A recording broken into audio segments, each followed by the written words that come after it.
चलिए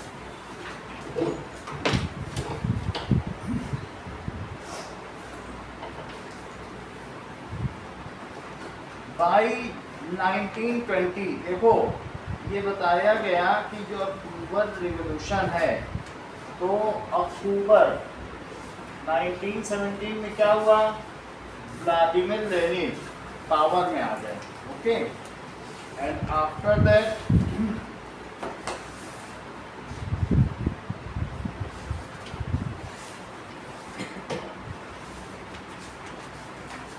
Vladimir Lenin केम इन power. और जब वो पावर में आ गए, नाउ बोल्शेविक्स, क्योंकि वो बोल्शेविक लीडर थे, तो बोल्शेविक लीडर केम इन पावर।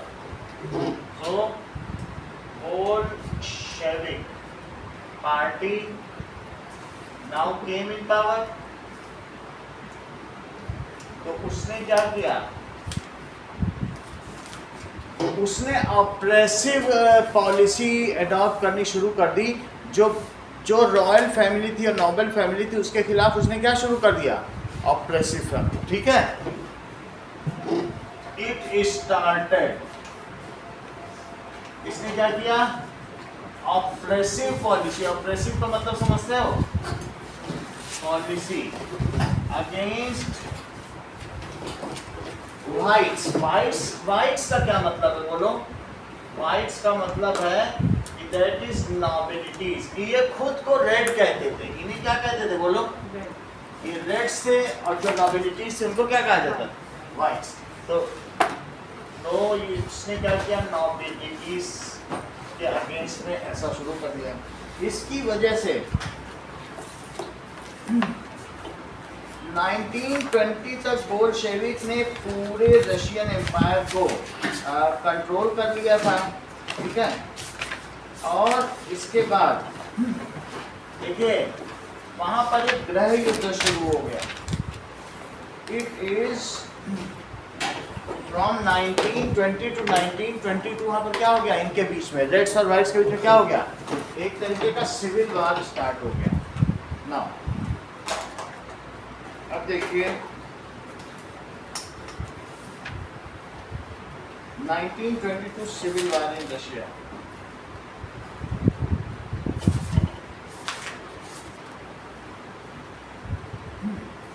तो इसकी वजह से due to its policy there was a civil war, जो कि कब से कब तक चला, ये भी क्वेश्चन है बुक में, तो थोड़ा सा बता दें। 1922 में ड्यू टू ऑप्रेसिव पॉलिसी, वैसे तो उसने बहुत अच्छा काम किया, लोगों को ज़मीन दे दी, लेकिन लैंड लॉर्ड्स और इन सबको मारना शुरू कर दिया। तो मारने की वजह से वो उनकी एक बड़ी पार्टी थी, तो वो सारे लोग क्या क्या किए, that they started civil war with Bolshevik party. So due to oppressive policy of Bolsheviks, there was civil war broke in Russia. There was civil war, लोगों के बीच मार काट मच गई, of for 5 years। देखो कब से कब तक, 5 years, between Bolshevik party and aristocrat riches, that is between reds and whites. ये 5 साल चला। उसके बाद धीरे धीरे इसकी जीत हो गई, और अंत में 1929 बोल्शेविक्स वन। इस बार में क्या हुआ, बोल्शेविक जीत गए। नाउ अब 1929 में क्या हुआ, लेनिन्स डेथ, कुछ बीमारी थी तो उसकी वजह से इसकी डेथ हो गई। Now Stalin came in power, and Stalin came in power.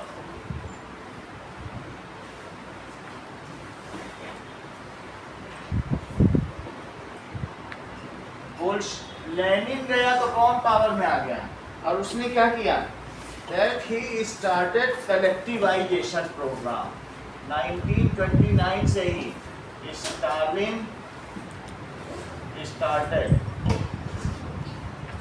collectivization program। ऐसा का इसका मतलब क्या है? पहले छोटे छोटे खेत थे, तो छोटे छोटे खेत में एक एक किसान काम करता था। छोटे छोटे खेत किसने बनाए थे बताओ, अगर आपको मालूम हो? क्या लेनिन ने लोगों को छोटे छोटे खेत बांट दिए थे? बांट दिए थे।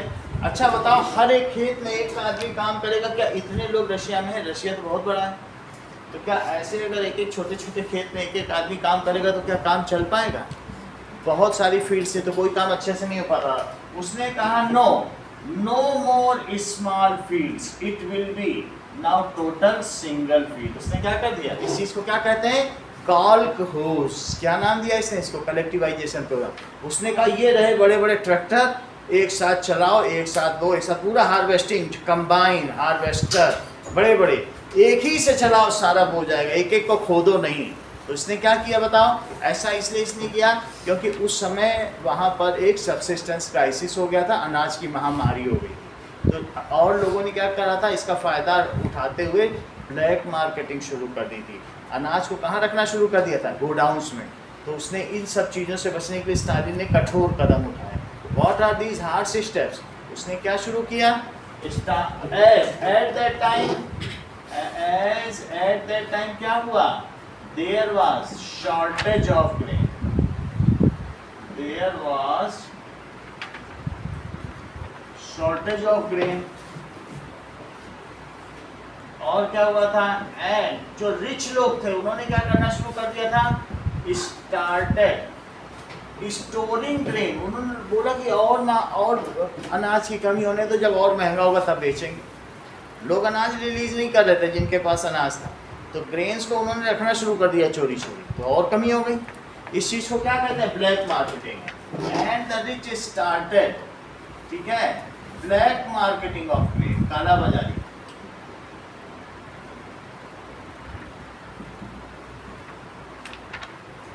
अच्छा, फिर क्या हुआ? जब ये 3 नंबर का क्वेश्चन है कलेक्टिवाइजेशन प्रोग्राम, इसमें all peasant were forced to cultivate in a collective field. इसे कॉलहोस कहा गया। इस फील्ड को क्या कहा गया? सो ऑल पीजेंट्स, जो जितनी भी फील्ड्स थी, so all fields of farmers were merged together. Of all farmers were, उनको फोर्सफुली सोशलिस्ट बना दिया गया, merged together and forced them, forced भी किया गया, to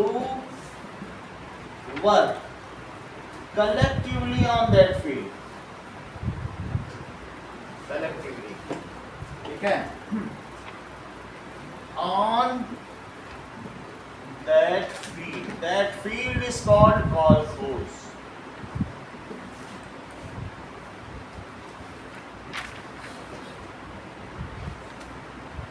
लेकिन मैंने कल आपको क्या बताया था कि रशियन में, अभी मैं आप ही से कहूँ आप भी इंजीनियर, ये भी इंजीनियर, ये गरीब हैं, आप इंजीनियर है, ये गरीब हैं, तो दोनों को एक एक रोटी मिलेगी, तो आप कभी इंजीनियर बनना चाहोगे?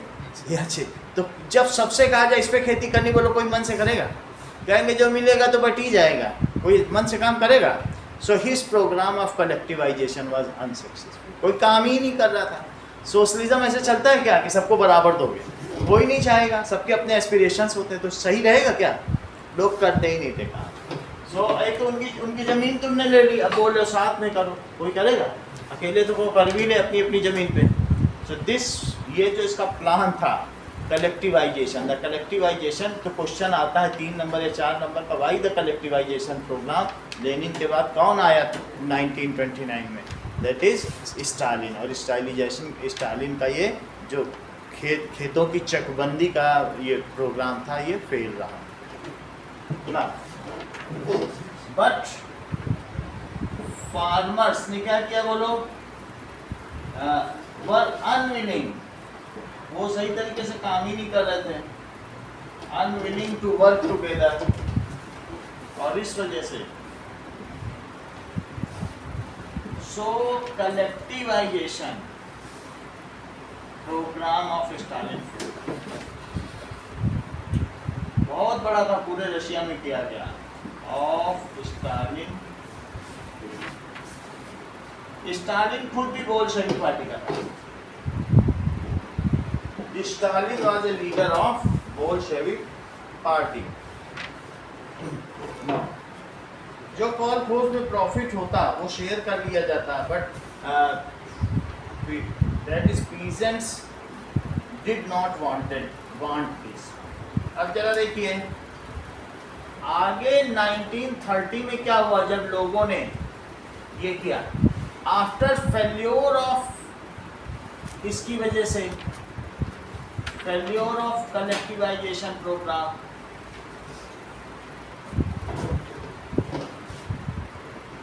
जब ये भी फेल हो गया और अब तो बैड हार्वेस्ट भी होने लगी, क्योंकि लोग काम ही नहीं करेंगे तो क्या अच्छी फसल होगी।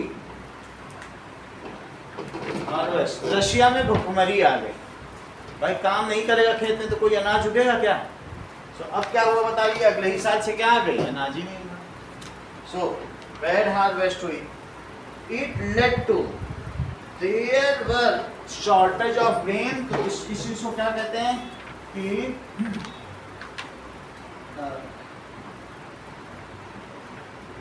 अकाल को इंग्लिश में क्या कहते हैं, फैमिन। हाँ, there was famine in Russia. और जानते हैं कितने लोग मारे गए, 40 लाख लोग, वही लोग जो काम नहीं कर रहे थे वही सब मारे गए। एंड 40 लाख पीपल या 4 मिलियन पीपल डाइड। काम नहीं करेंगे, अनाज नहीं हो, पहले ही मुश्किल थी, उसको ठीक करने के लिए उसने मिलाया, लेकिन फिर भी लोगों ने काम नहीं किया तो क्या हुआ, फेमाइन का मतलब अकाल पड़ गया, और अकाल की वजह से क्या हुआ, and 40 lakh that is 4 million people died. Okay. Now, the impact of Russian Revolution was felt globally. इसमें रिवोल्यूशन हो गया, लेकिन however बाद में क्या हुआ, आगे देखिए कि now there was socialism.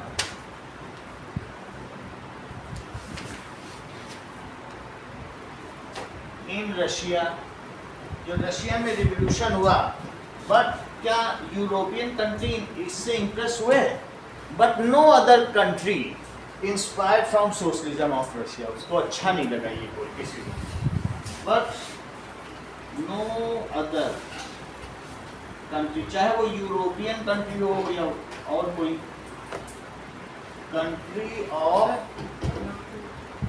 अच्छा नो अदर कंट्री, अब कोई भी दूसरा जो कंट्री था उससे इंस्पायर नहीं हुआ।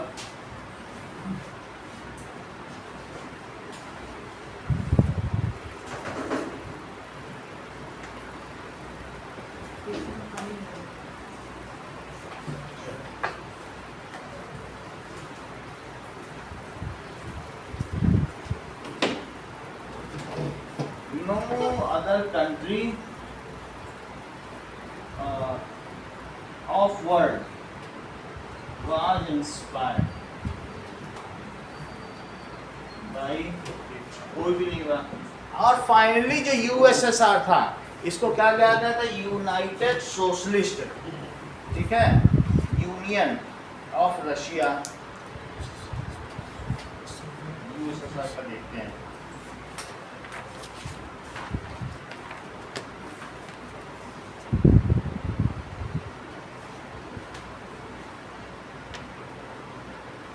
full form of USSR,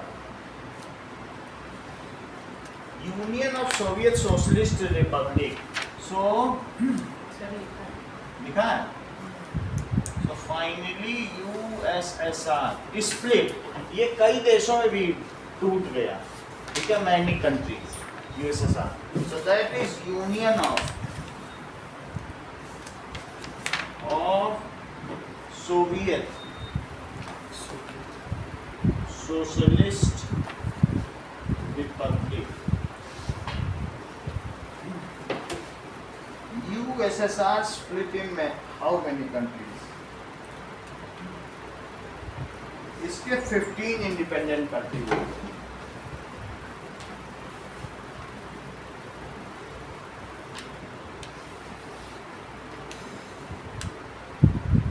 अब इसके एक्सरसाइज के क्वेश्चंस करते हैं, ठीक है। नाउ चलिए,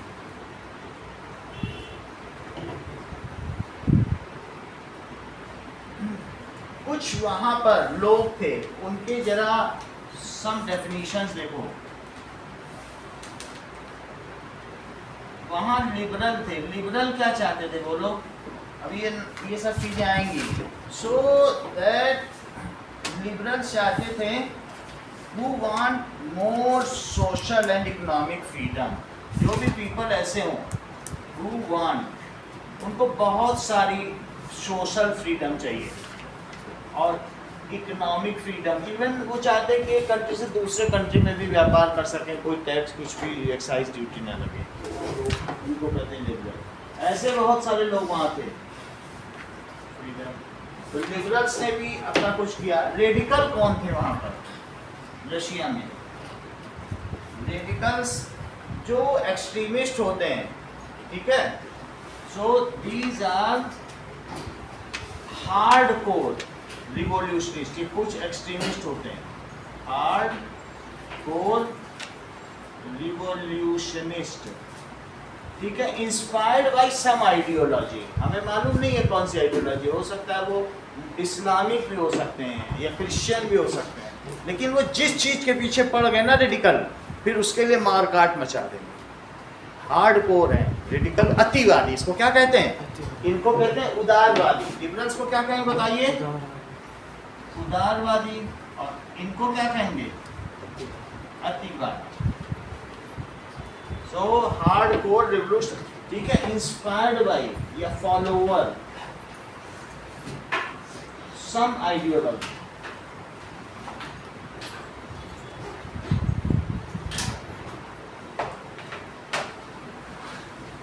These are radicals। कंजर्वेटिव भी वहां थे।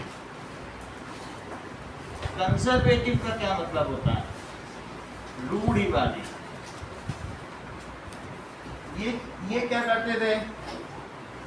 वो कहते थे जो चेंज आए वो रिवोल्यूशन से नहीं है, स्लो स्लो है। They wanted slow change in society. और ये चाहते थे 180 डिग्री रिवर्सल। लिबरल चाहते थे पूरा चेंज आएगा तुरंत, अभी सब कुछ करो, चलो हड़ताल करो, ये करो। लिबरल क्या चाहते हैं? तुरंत चेंज आए। ये गला काटना चाहते हैं। और ये चाहते हैं अगर राजा का शासन है, राजा कोई करने दो, धीरे धीरे चेंज आए। तो कंजर्वेटिव क्या चाहते हैं बताइए? That is they want slow change in society. वो कभी नहीं चाहते थे कि राजा हटे, वो चाहते थे जार ही काम करे लेकिन अच्छा काम करे। Slow change in society. और इन्हीं लोगों को जो कंजर्वेटिव्स एंड रेडिकल थे, उनको क्या कहा गया? These were whites. ये वहां के कौन से लोग थे इन रशिया?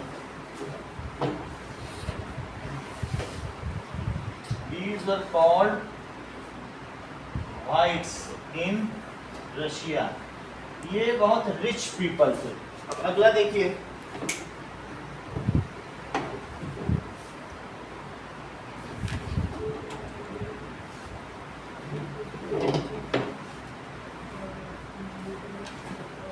कंजर्वेटिव हो गया। अब देखो,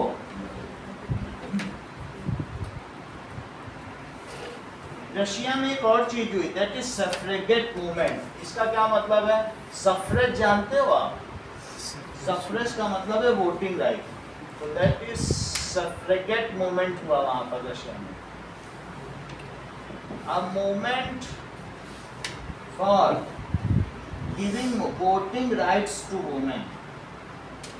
तो ऐसा मूवमेंट हुआ for giving voting rights to women. अब ये सब क्वेश्चन में आएगा। Next is autocracy. क्या वो जो रूलर था वहां पर वो ऑटोक्रेट था?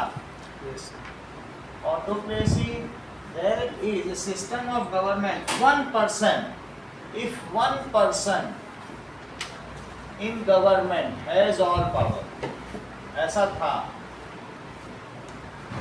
Has all power, that is tsar Nicholas. क्या ऑटोक्रेट था? Tsar Nicholas two was autocrat। अभी देखिए, that is कुलक्स कौन थे वहां पर? That is well-to-do peasants, rich peasants, well-to-do या rich peasants in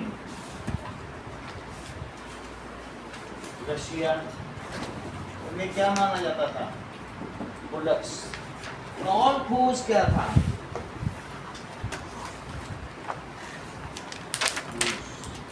That is collective farms। उनको कॉलखोज कहा गया।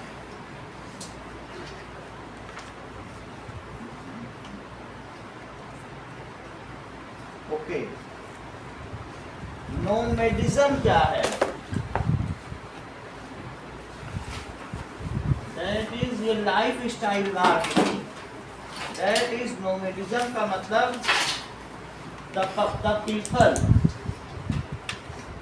who move from one place to other, from one place to other।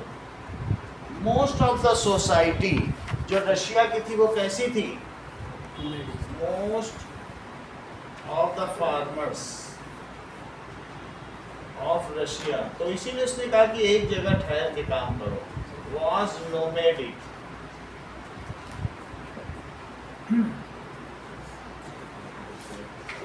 इतनी बात हो गई। अब एक्सरसाइज के क्वेश्चन पर आते हैं। कुछ चीजें देख लो, थोड़ी सी जो भी नए लोग आए थोड़ा बता दें इसमें। 1917 में व्लादिमीर लेनिन आ गए, ठीक है। उन्होंने क्या किया बताओ? जो व्हाइट्स थे, व्हाइट्स कौन थे? नोबिलिटीज, जो राजा के लोग थे उनको मारना शुरू कर दिया। बोल्शेविक्स पावर में आ गए और उन्होंने किनको मारना शुरू कर दिया? बोल्शेविक्स को क्या कहोगी? रेड्स। बोल्शेविक को क्या कहेंगी बोलो? रेड्स ने अब उनकी कोसैट्स थी, खुफिया सेना, खुफिया लोग थे, उनके माध्यम से किसको मरवाना शुरू कर दिया? व्हाइट्स, नोबिलिटीज को, एरिस्टोक्रेट्स को, सबको मरवाना। इसकी वजह से वहां पर रेड और व्हाइट्स के बीच 5 साल गृह युद्ध चला। There was a civil war broke out in Russia from 1917 to 1922। 5 साल अभी रशिया आजाद हुआ एक तरीके से, और 5 साल तो वहाँ सिविल वार ही चला। लेकिन इस सिविल वार में कौन जीता बताओ? बोल्शेविक जीत गए। बोल्शेविक जीत गए, लेकिन उसके बाद किन्हीं रहस्यमयी कारणों की वजह से 5 साल बाद किसकी डेथ हो गई? थोड़ा बहुत लेनिन ने फिर किया, अच्छा काम किया, बट लेनिन डाइड, ठीक है। Lenin died. शुरू में लेनिन ने सिर्फ 2 शहरों पर, पेट्रोग्राड और साथ में मॉस्को पे ही अपना कंट्रोल करके शुरू किया था, और फिर पूरा रशिया अपने कंट्रोल में कर लिया। 5 सालों में कितना पूरा रशिया कर लिया कंट्रोल में? 80% रशिया, पूरा नहीं, कितना? फिर बाद में 20% और हो गया। बोलो इतनी बात समझ में आ गई तुमको? उनके मृत्यु के बाद एक बोल्शेविक का नया लीडर था, वो स्टालिन था। कौन था? Now Stalin came into power. तब तक रशिया में खाने के लिए उतना अनाज नहीं था, तो स्टालिन को एक बात समझ में आई कि लेनिन ने सबको जमीन बांट दी है, अब छोटी छोटी जमीन में वो लोग खेती करते हैं, फिर मेड़ बनाते हैं। मेड़ और बाउंड्री में तो बहुत जमीन चली जाती है। जब एक खेत और 2 खेत के बीच की बाउंड्री की दिमाग में खेती करता है क्या? नहीं करेगा। उन्होंने कहा सब खेत मिला दो, और इस चीज को क्या कहा गया? जो खेतों को मिलाया गया। छोटे छोटे खेत थे, और स्टालिन ने क्या किया बताओ? जब वो पावर में आया, बोला नहीं ये सब नहीं करो, इसको मिटा दो, हटाओ, और इसको कहा कॉल को होस। क्या कहा? जो कलेक्टिवाइज खेत थे उनको क्या कहा बोलो? कॉल खोस का। और बोला अब इसमें खेती करो सब लोग। ये रहे बड़े बड़े कंबाइन, ये रहे हार्वेस्टर, एक बार मशीन चलाओ पूरा खेती करो, पूरे 15 इतने लंबे लंबे हार्वेस्टर सबकी खेती। समझ में आई बात की नहीं? लेकिन जो लोग वहाँ थे वो लोग विलिंग नहीं थे, क्योंकि वो सोशलिस्ट थे। उनको ये बात ही नहीं पसंद आ रही थी कि एक इंजीनियर को भी एक रोटी मिलेगी और एक भिखारी को भी एक रोटी मिलेगी। सोशलिज्म क्या ये कॉन्सेप्ट क्या तुम्हें पसंद आता है? तो वो लोग खेती नहीं करते थे, बोले करो या ना करो, जब खेती हो जाएगी तो जो मिलेगा तो बराबर ही बटेगा। तो कंबाइन खेती में कोई करेगा? एक तो तुमने उनकी जमीन ले ली जो लेनिन ने बांटी थी, सबको मिला दिया। स्टालिन ने क्या किया, चेक करो, Stalin started collectivization program as at that time there was shortage of grains. और जो बड़े बड़े कुल्लक्स थे वो कौन थे बोलो? That is कुल्लक्स। कुल्लक बहुत बड़े रिच थे। वो अमीर लोग क्या करते थे, ग्रेन जो होता था अपने यहाँ नीचे जमीन में अंडरग्राउंड रख देते थे कि जब ज़्यादा दाम होगा तो बेचेंगे। वो ब्लैक मार्केटिंग करते थे, तो लोगों को अनाज मिल ही नहीं पाता था। तो उसकी वजह से क्या हुआ बताइए, शॉर्टेज ऑफ ग्रेन हो गई। स्टालिन ने उसको दूर करने के लिए कुल्लक्स को नहीं छेड़ा, लेकिन कलेक्टिवाइजेशन करा दिया। कलेक्टिवाइजेशन में लोगों ने काम ही नहीं किया, तो वो लोग फिर अगले ही साल क्या हुआ बताओ, after failure of collectivization program and bad harvest, फसल उगी ही नहीं, लोगों ने काम ही नहीं किया। 40 लाख लोग फेमाइन में मारे गए, मरी। वही लोग जो काम नहीं कर रहे थे मारे गए। अनाज कहाँ मिलेगा काम नहीं करोगे? बोलो बात समझ आ गई कि नहीं? So how many people die? 40 lakh. उसके बाद क्या हुआ, सोशलिज्म वहां स्थापित हो गया। आफ्टर दैट जो दूसरे कंट्रीज थे वो इससे इंस्पायर्ड नहीं हुए। जैसे आपके चैप्टर का नाम क्या है, that is Russian revolution and socialism in Europe. तो सोशलिज्म, रशिया का कुछ हिस्सा यूरोप में भी आता है, इसलिए रशिया यूरोप में भी माना जाता है और साथ में एशिया में भी, लेकिन और कहीं सोशलिज्म नहीं आया। जबकि ये कार्ल मार्क्स से ही प्रेरित थे जो कि जर्मनी के थे, लेकिन और कहीं नहीं आया। अब देखो, जो रशिया में लिबरल्स थे, लिबरल कौन थे?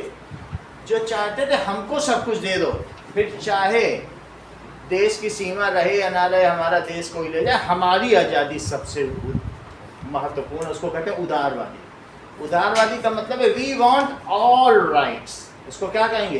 किसी भी देश के लिए लिबरल सबसे ज़्यादा खतरनाक है। लिबरल्स को तुम टेररिस्ट के ही संकट से समझो। लिबरल होना अच्छी बात नहीं। We have to sacrifice for our country and not think about our rights. Purely अगर सिर्फ जो अपने ही राइट्स के बारे में सोचता है तो उसको क्या कहते हैं? दैट इज उदारवादी। इनको लेफ्टिस्ट भी कहते हैं। क्या कहते हैं? और जो सिर्फ देश के बारे में सोचता है उसको कहते हैं नेशनलिस्ट। दो लोग हैं, एक लिबरल्स और एक क्या होते हैं? नेशनलिस्ट। कभी तुम टीवी पे न्यूज़ की डिबेट कभी देखते हो तो जो नेशनलिस्ट है, राष्ट्र के बारे में सोचेगा, उसको दक्षिणपंथी कहेंगे, वो दाहिनी तरफ बैठा रह जाएगा। और बाईं तरफ कौन बैठा रह जाएगा? लिबरल। इनको वामपंथी कहते हैं। इनको क्या कहते हैं? लिबरल्स। कौन कौन सोच सकते हैं? जो अपने बारे में सोचे, भारत के बारे में ना सोचे, उनको क्या कहेंगे? वामपंथी, यानी लेफ्टिस्ट। तो हमेशा हर देश में दो ही तरीके के लोग हैं। एक कौन कहलाते हैं बोलो? लेफ्टिस्ट। और दूसरे कौन से होते हैं? राइटिस्ट। लेफ्टिस्ट को क्या कहते हैं? वामपंथी। इनका रास्ता बाईं तरफ जाता है। और इनका इनको क्या कहेंगे? दक्षिणपंथी। तो हमारे यहाँ क्या आप मुझे बता सकते हैं राइटिस्ट पार्टी कौन सी है जो देश के बारे में सोचती है? बीजेपी।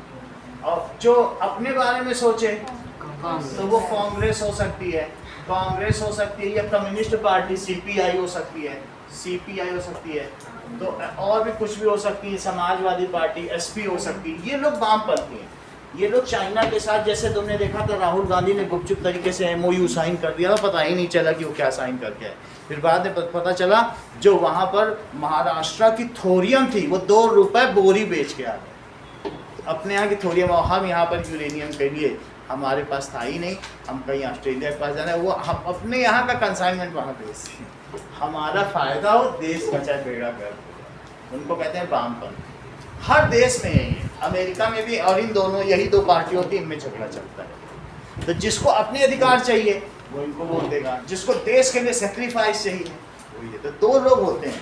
कुछ लोग कहते हैं हमें मत दो, तुम और टैक्स लगा दो, देश अच्छा कर रहा है तो अच्छा। कुछ कहना अरे अच्छा करने से क्या, हमको तो दो तरीके की सोच पॉपुलेशन में भी होती है। ठीक है, इतनी बात तुमको समझ में आ गई? तो आप अगर किसी भी यूट्यूब में कभी भी गूगल पे सर्च करो तो ऐसे ही सर्च कर लो कि ब्राजील में वामपंथी पार्टी कौन सी है, दक्षिणपंथी, तो वहाँ बता देगा ये नेशनलिस्ट है और ये एंटी नेशनलिस्ट है। हर जगह ये। तो इतनी बात तुमको समझ में आ गई? ऐसे रशिया में भी था। अब देखो, ये तो मैंने पूरी बात आपको बता दी। और वहाँ क्या चल रही थी? ऑटोक्रेसी। ऑटोक्रेसी का क्या मतलब है? एक ही आदमी के हाथ में शासन होता है। तो उसको क्या कहते हैं? सफ्रेजेट मूवमेंट किसे कहते हैं? That is movement for suffrage, universal suffrage. तो तुम जानते हो कि सभी को वोटिंग राइट्स। और सफ्रेगेट मूवमेंट में अगर औरतों के लिए भी यहाँ किया गया था रशिया में, तो उसे सफ्रेगेट मूवमेंट था। ठीक है, अब चलो इसके क्वेश्चन आंसर देखें। वो फैन चला दो, गर्मी लग रही है। रोहित, कॉल को होस्ट किसे कहते हैं और पुलक्स किसे कहते हैं? बोलो, चलो आप बताओ क्या आंसर। जो एक कॉल होस्ट वो एक ही है, सारे पीसेंट्स के एक ही होते हैं। और पुलक्स क्या है? तो अमीर लोग बताया करो, ऐसे संकोच क्यों करते हैं? चलो अब देखिए,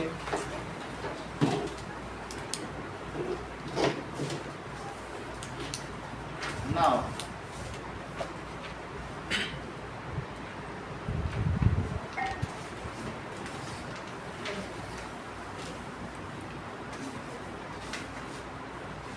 पहला क्वेश्चन क्या है बुक का? देखो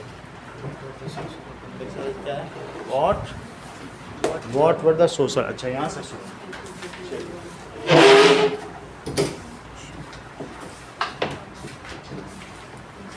question number 1 exercises. What were the social, economic and political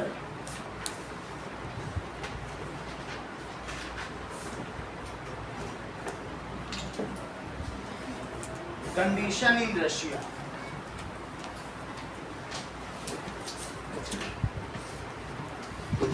before 1905, यानी जब वो जापान से युद्ध कर रहा था या ब्लडी संडे से पहले की बताइए, तब क्या था?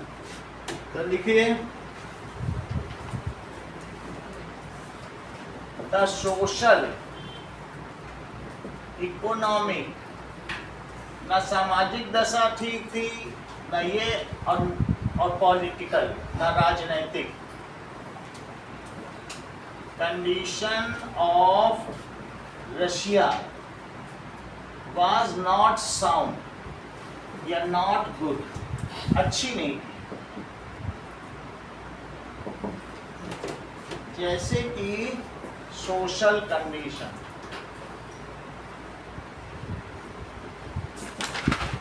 सोशल कंडीशन कैसा था? It was, Russian society was divided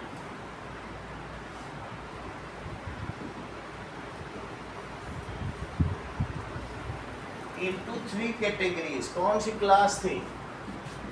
वही क्लास जो यूरोप में थी और जो फ्रांस में थी, दैट इज क्लर्जी, नोबिलिटीज एंड तीसरा कौन सा था?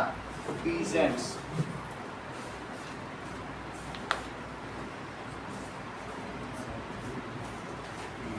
तीसरा जो इसमें थर्ड क्लास थी वो यहाँ पे क्या कहलाई? That is peasants. सही है। अब देखिए, condition of peasants were pathetic.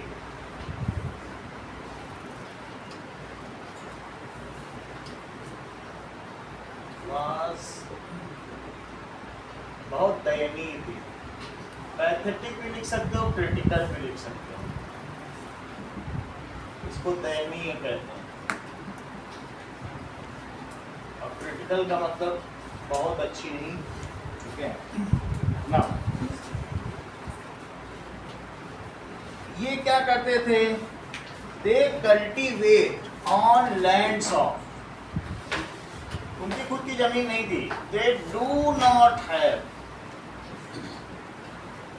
There lands. ठीक है, they cultivate on lands of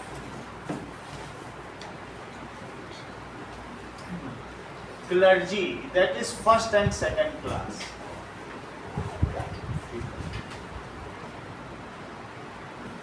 और उसके बदले में पे हैवी रिडम्पशन ड्यूज, उसके बदले में बहुत पैसा देना पड़ता था। एंड पे, ठीक है, हैवी टैक्सेस, रेंट्स लिख लो फॉर दैट। इस फील्ड के जो कहते थे भाई आप हमें अपना खेत दे दो, जो उगेगा आधा दे देंगे। खेत बटाई पे हमारे यहाँ भी नहीं देते हैं, गांव में बटाई पे देते हैं कि नहीं? कहते हैं खेत अच्छा दे दो, एक साल पे जोगेगा आधा तुम्हारा, खेत देने का आधा। उस चीज़ को क्या कहते हैं? दे पे हैवी रेंट्स फॉर फील्ड। जमीन उनसे ली, सब जमीन तो उन्हीं की है, आधा उनको ऐसे ही मिल जाता। हैवी रेंट्स क्या देना पड़ता था बोलो? फील्ड। इसके अलावा फ्रीक्वेंटली क्या होता था बताइए? फ्रीक्वेंटली अक्सर ऐसा होता था, देयर वाज क्लैश। किसके बीच में क्लैशेस होते थे? There were clashes between farmers and upper class people.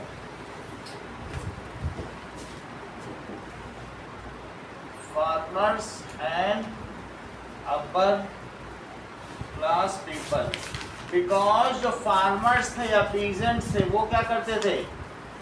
As peasants refuse to pay rents, कहते थे नहीं देंगे पैसे।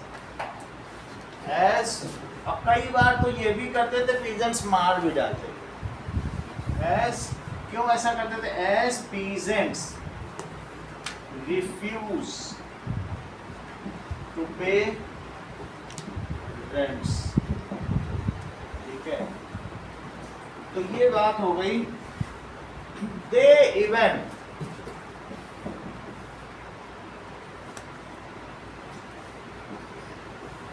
मर्डर या किल लैंडलॉर्ड, किल भी कर दी।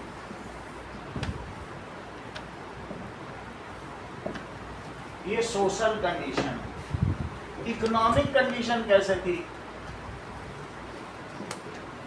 क्या मनी सेंट्रलाइज था कि इक्वली डिस्ट्रीब्यूटेड था लोगों में? So 80% population was hand to mouth. इसका मतलब है बहुत बुरी दशा में अपना जीवन निर्वाह कर रही थी, जबकि 20% जो लोग थे उसमें भी 10% वर्कर थे जो पेट्रोग्राड में और मॉस्को की फैक्ट्री में काम करते थे, वो भी वर्कर ही थे। बाकी जो बच गए 10% वो कौन थे? वो अपर क्लास थे। ऐसा था। 80% पीजेंट थे, और जब इंडस्ट्रियलाइजेशन नहीं होता तो 85% पीजेंट थे। बात समझ में आ गई? चलो, तो now 80% population of Russia was peasants. Their condition was, sir बोलो।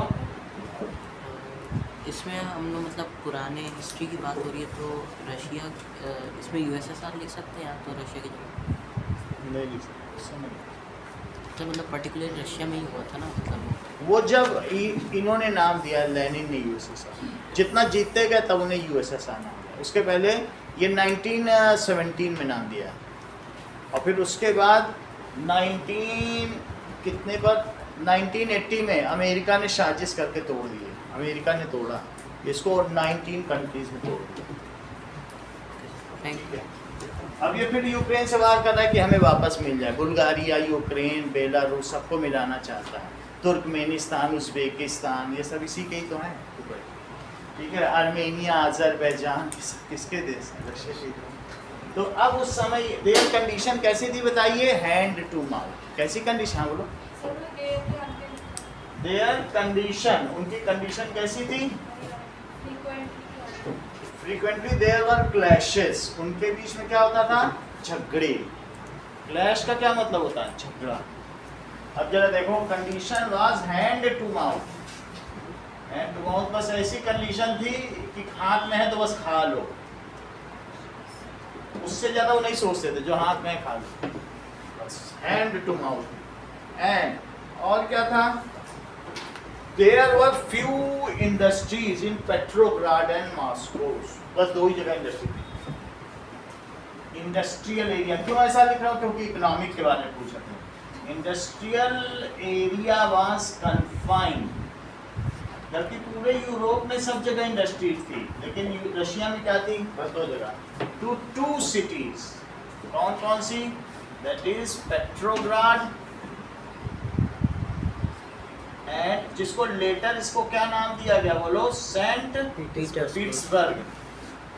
स्पेलिंग लिखी क्या बोलो, पीटर्सबर्ग, ये देख के बताओ। सही है सर। ठीक है, एंड मॉस्को। तो दो ही जगह थे यहाँ पर जो वर्कर रहते थे। द कंडीशन ऑफ वर्कर, तो वर्कशॉप जो थी वो कैसी थी, condition of worker was also not good.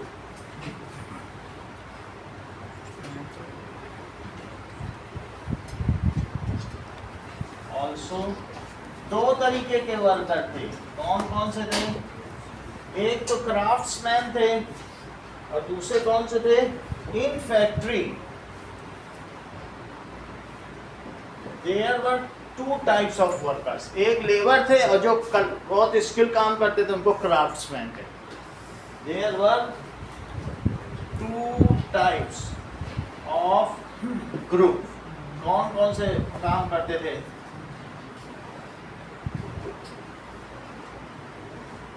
पहला था वर्कर और दूसरे कौन से थे, and craftsmen. Craftsmen were highly paid, while workers have to do long working hours and they were low paid. Craftsmen कैसे थे, craftsmen were highly paid. क्यों ऐसा था, as they were skilled worker and engineers. They were skilled worker. While जो दूसरा class था, while जो other workers थे, ये वर्कर्स, while वर्कर्स या लेबर्स वो कैसे थे, वर लो पेड। ये तो बात मैंने वहाँ के किसानों की कर दी और साथ में इंडस्ट्री के वर्कर्स की कर दी, लेकिन इसके अलावा पीटर्सबर्ग, सेंट पीटर्सबर्ग, पीटर्सबर्ग। अब देखिए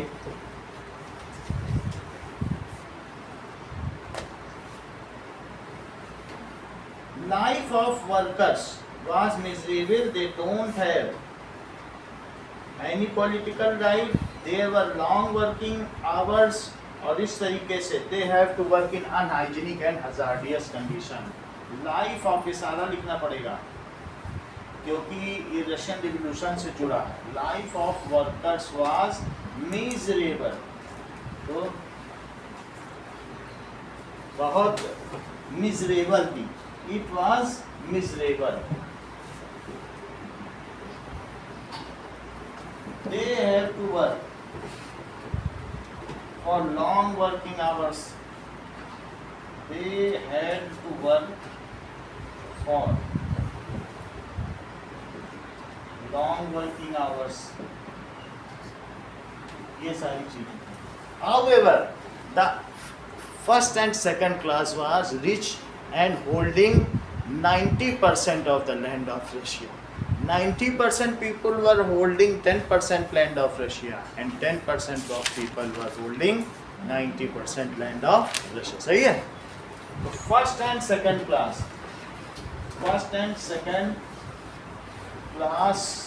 was upper class और इनके पास कितनी थी? Consist of 10% पॉपुलेशन और इनके पास जमीन कितनी थी, and holding 90%।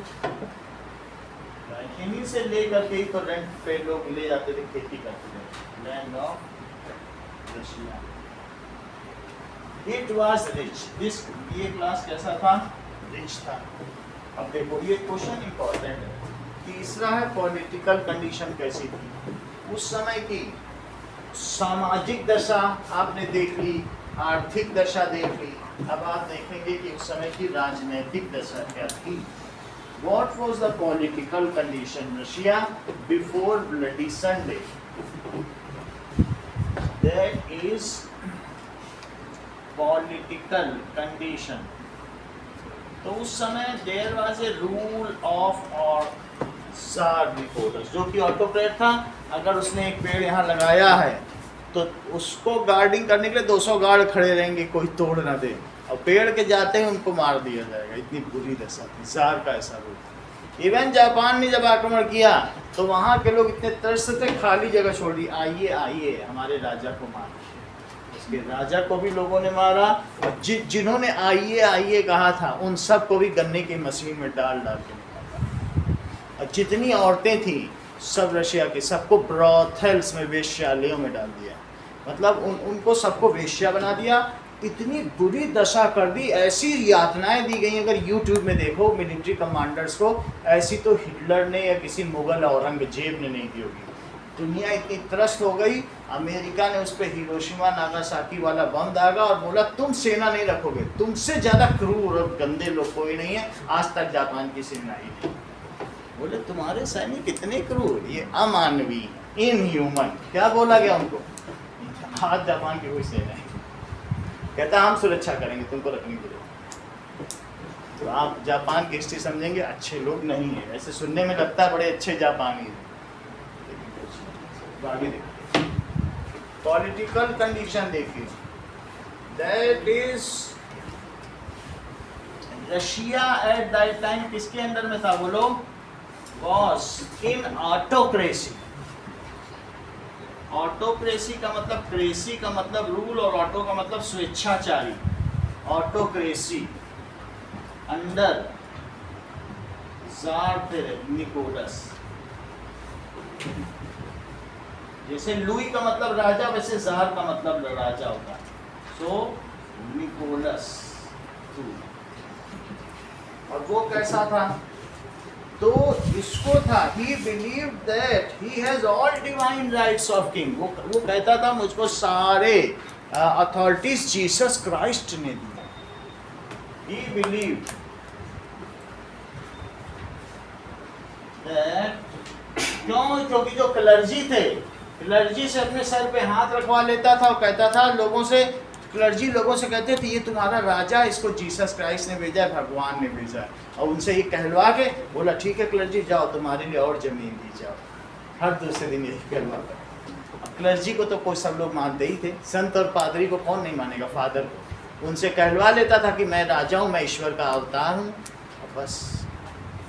So he believe that he has all divine rights, that he had all. ऐसे ही तो सारे राजा काम करते थे, वरना क्लर्जी की जरूरत क्या थी बताओ, क्लर्जी की जरूरत थी, क्लर्जी को बस इसीलिए पैसा दिया जाता था, वो आके हाथ रखते थे। डिवाइन राइट्स ऑफ किंग, मैं वो किंग नहीं मानता, बस डिवाइन मानता। और इसकी वजह से people were not satisfied with governance, इसीलिए तो ये सब ब्लडी संडे हुआ। पीपल वर नॉट, रिवोल्यूशन हुआ, सेटिस्फाइड विद गवर्नमेंट, लोग संतुष्टि नहीं थे। एंड जो उस समय और क्या कंडीशन थी, his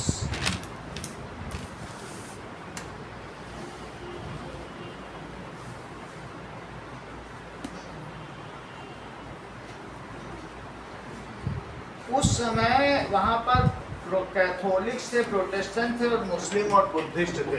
the population of Russia क्या थी, population of Russia was, Catholic का मतलब क्या होता है सर, क्रिश्चियन, फादर पोप, और प्रोटेस्टेंट गॉड को माने, पोप को ना माने, प्रोटेस्ट करें। क्रिश्चियन है लेकिन बोले नहीं फादर को बीच में क्यों लाना, हम तो गॉड को मानते हैं। तो जो कैथोलिक है वो कौन है, कैथोलिक वो होते हैं जो बिल्कुल ऑर्थोडॉक्स, वही हम तो कैथोलिक समझ आएंगे नहीं, पोप को माने। और दूसरे कौन से होते हैं, प्रोटेस्टेंट्स भी थे। ये दोनों क्रिश्चियन के ही दोनों ब्रांचेज हैं। और एक बुद्धिस्ट भी थे उस समय, एंड मुस्लिम्स। ये उस समय की पॉलिटिकल कंडीशन थी। और tsarina Alexandra the queen of Russia was having German origin,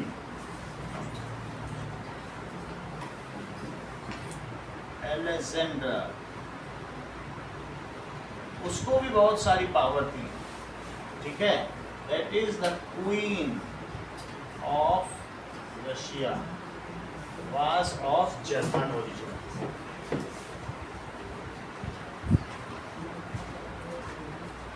तो ये कंडीशन हो गई उस समय की पॉलिटिकल। क्वेश्चन नंबर दूसरा देखिए, in what way is the working population is different from other countries. जैसे यूरोप की तुलना करवाना है, पहला चैप्टर तुमने फ्रांस पढ़ा था, तो वहाँ भी हुआ था रिवॉल्यूशन और यहाँ भी हुआ, तो कह रहे हैं यहाँ के किसान यूरोप के गरीब लोगों से कैसे भिन्न थे, how it was different. So question number 2 देखिए कि in what way does the working population of Russia different from, ठीक है। Question number 2, how working population, वैसे तो तुमको मैंने बता दिया वर्किंग पॉपुलेशन 10% ही थी, वर्किंग पॉपुलेशन यहाँ कितनी थी, और बाकी तो पीजेंट थे, 80% किसान, 10% वर्कर थे, उसमें भी थोड़े बहुत क्राफ्टमैन रहेंगे, इंजीनियर कितने होते हैं, और 10% क्लर्जी एंड नोबिलिटी थी। तो वर्किंग पॉपुलेशन, और दूसरा मतलब होता है कि वे सभी लोग जो वर्क करते हों और 21 ईयर्स से लेकर या 18 ईयर्स से लेकर कितने ईयर्स तक, 60 ईयर्स, इसको भी वर्किंग पॉपुलेशन कहते हैं इकोनॉमिक्स। वर्किंग पॉपुलेशन कौन होती है, जो देश के लिए कमा के देती है, उस पॉपुलेशन को क्या कहते हैं। तो how working population in Russia was different then other European countries, ठीक है। How working population of Russia was different from other European countries, और ऐसा कब कहा गया,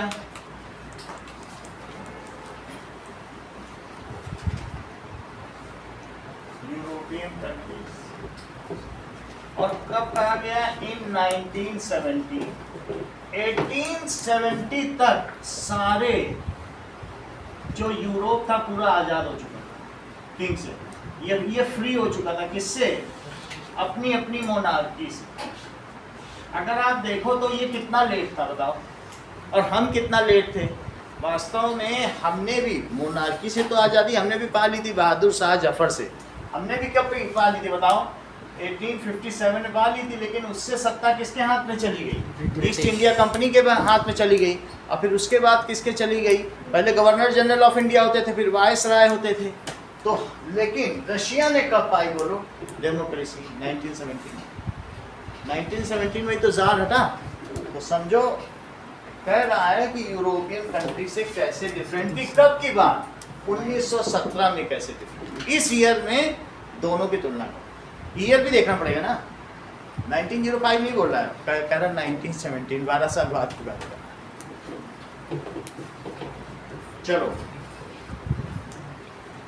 बिफोर 1917 रोहित क्या था, before 1917 that is majority people of Russia were doing agriculture, majority of people of Russia were, ये क्या करते थे, और लेकिन क्या यूरोप में ऐसा था, यूरोप यहाँ से शिप में भर भर के कॉटन ले जाता था, और वहाँ कपड़े बनते थे मशीन में, कौन बनाता होगा, वहाँ सब लोग गांव से छोड़ छोड़ के आ गए थे मैनचेस्टर, और वहाँ पे बोलते थे इतना धुआं निकलता है, कहते थे हमारे यहाँ तो सूरज ही नहीं निकलता, देखो पूरा आकाश काला, कितना धुआं मैनचेस्टर में, ब्रिटेन में। तो आप समझो वहाँ के लोग छोड़ दिए थे खेती, अब वो क्या करते थे, आके फैक्ट्री में काम करते थे। इतने कॉटन से कपड़ा कौन बनाएगा, सब जगह तो कॉलोनाइजेशन था, बोलो बात समझ आई कि नहीं।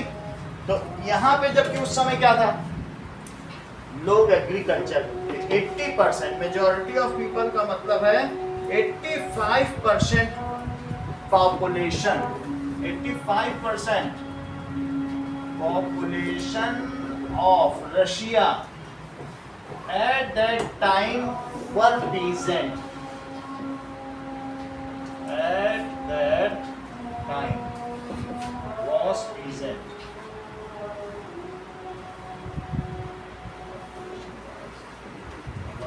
Peasants. अब आगे देखिए, ठीक है, this proportion while at that time, जबकि अब क्या था, at that time in Europe क्या चल रहा था, at that time in Europe only 40 to 50% population was engaged in farming. सिर्फ इतने लोग ही इंगेज थे.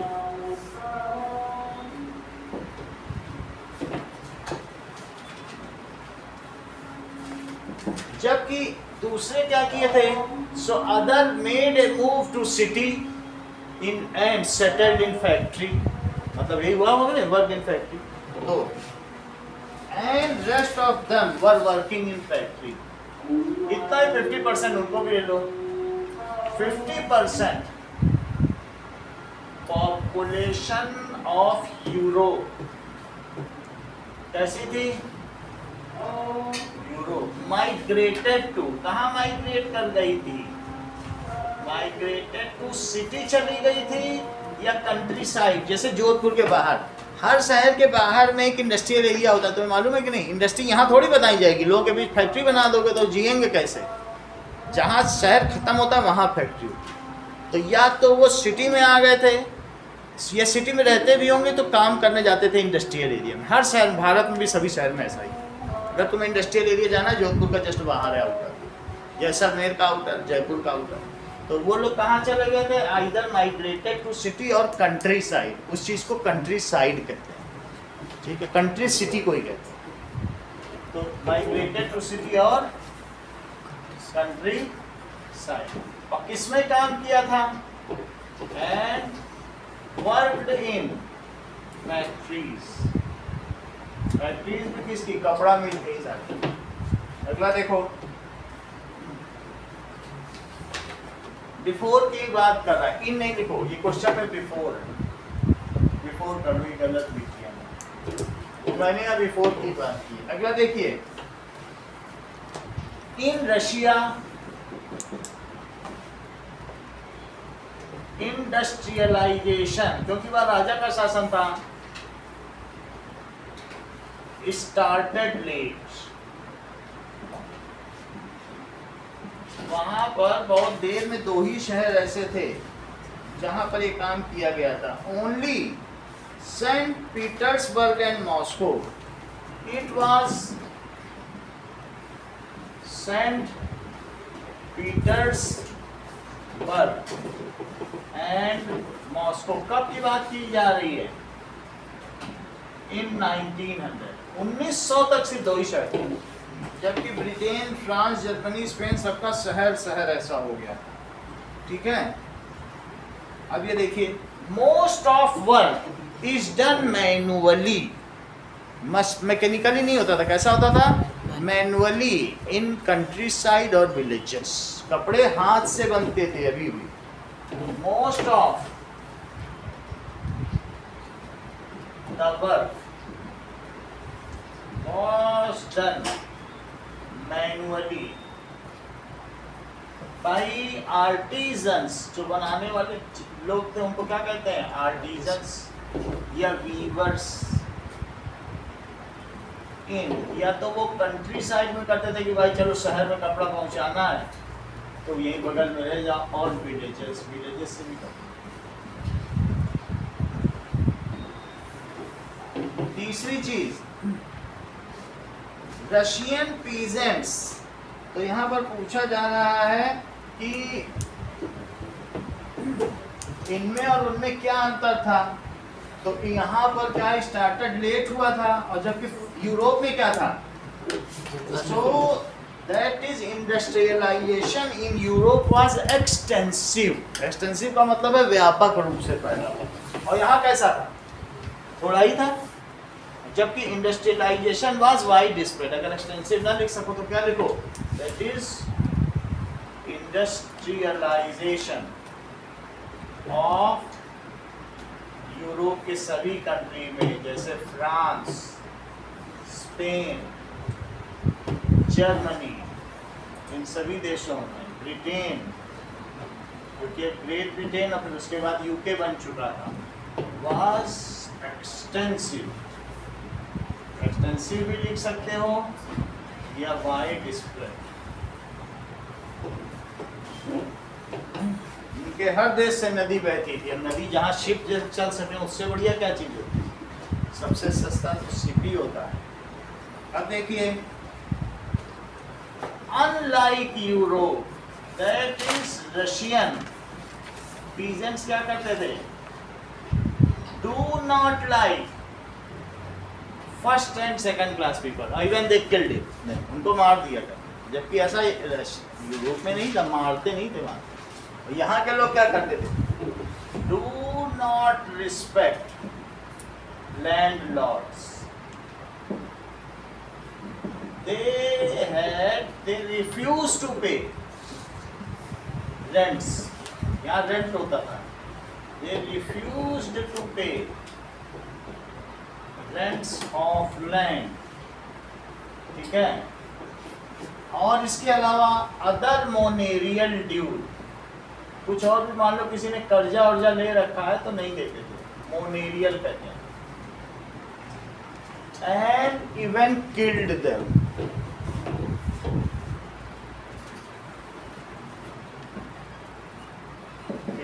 This was not in European countries. ऐसा कहीं केस नहीं है। वो राजा से तो नफरत करते थे, लेकिन क्या अपने सामंतवादों से या फ्यूड से, फ्यूडल सिस्टम था ना, तो सामंत को फ्यूड करते हैं, तो क्या वो फ्यूड को मारते थे यूरोप में? नहीं मारते थे। This was not in Europe. जो वर्कर थे या फार्मर थे, they do not kill feud. अब ये देखो, अगली चीज, in Britain the even peasant respect their noble. आज भी वो लोग अपने कहते हैं राजा के नाम पे चलता है। प्रिंस चार्ल्स हैं, ब्रिटेन के लोग तो बहुत सम्मान करते थे अपना, ये मार ही देते, ठीक है। In contrast, even in Britain,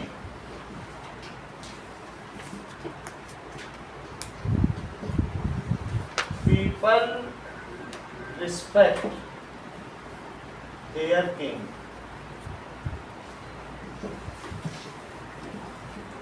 and noble family.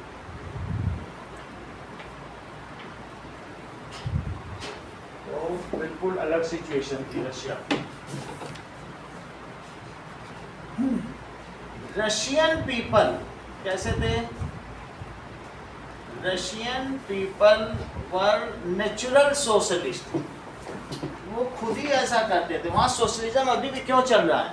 They often cool there land and do collective farming. इसीलिए तो फिर स्टालिन ने करवा ही दिया। लेकिन फिर जब एक बार जब पैसा बढ़ता था, वो वैसे अपने परिवार के हिसाब से बांटते थे। शुरू में तुम्हारे 4 बच्चे हैं, अच्छा 4 हिस्सा तुम्हारा, तुम्हारे 2 हैं तो 2 हिस्सा तुम्हारा। लेकिन स्टालिन ने ऐसा नहीं किया, सबको बराबर हिस्सा दिया। तो फिर तो भेदभाव होगा। तो सरकार करेगी तो अच्छा नहीं कर पाएगी, खुद करो तो अच्छा हो जाता है। जैसे अभी भी कोऑपरेटिव सोसाइटी नहीं होती, जिसने जितना पैसा लगाया उतना पाया, सही है। तो इनमें क्या थे? रशियन पीपल कौन थे? वो प्राकृतिक रूप से समाजवादी थे। वे अपनी जमीनों को एक साथ सम्मिलित कर लिया करते थे और खेती करते थे, और उससे आने वाले लाभ को वो समान रूप से बांट लिया करते थे। यूरोप के देशों के श्रमिकों में ऐसा नहीं था। तो these people were natural socialist. They often rule their land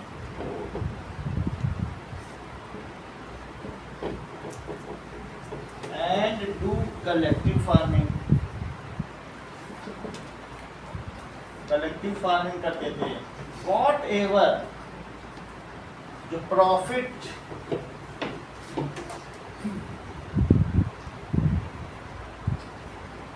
आता रहा होगा उसको बांट लेते थे।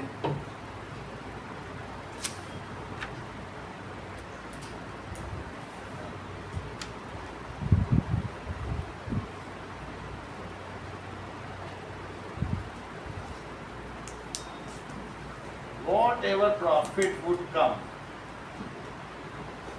they shared it together.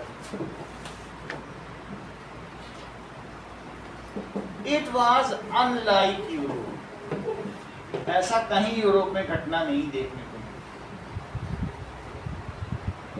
वहां के लोगों में एकता नहीं थी। Why did Tsarist authority collapse in 1917? Question number 3 देखो. Why did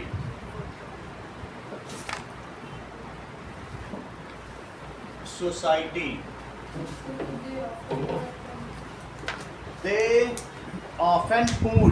जैसे तुम हो रोहित से कहो आज हम और तुम एक साथ ऑफिस चलेंगे, चलो अपनी कार पूलिंग करते हैं। तुम इनकी कार में आज बैठ के चले जाओ, ये कल तुम्हारी कार में बैठ के चले जाओ। इसको कहते हैं पूलिंग ऑफ कार। वैसे वो भी करते हैं। रास्ते में दिग्विजय मिला, उसको भी चढ़ा के तीनों पूलिंग दो चार ऊपर बैठ गया। Now why did Tsarist society collapse in 1917? क्यों ऐसे हो गई, ये भी इम्पोर्टेंट है। तो Tsar Nicholas was not efficient ruler.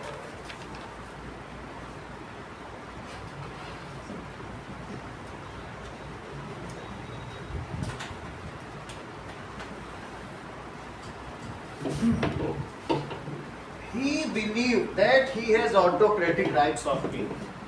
He believed that he has, वो जो चाहे वो करे, ऑटोक्रेटिक राइट्स ऑफ king। मेरे पास सभी दैवीय अधिकार। नाउ इस तरीके से सरीना एलेक्जेंड्रा क्या थी? As German origin,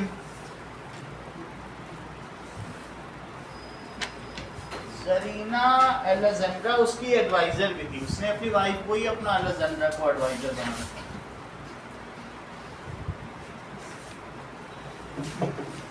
was wife of Tsar and queen थी वहां की, queen of Russia.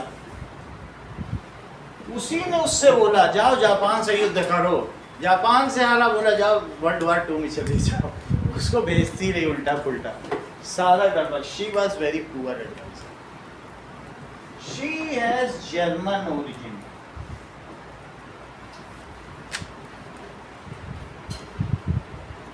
And was poor advisor of Tsar.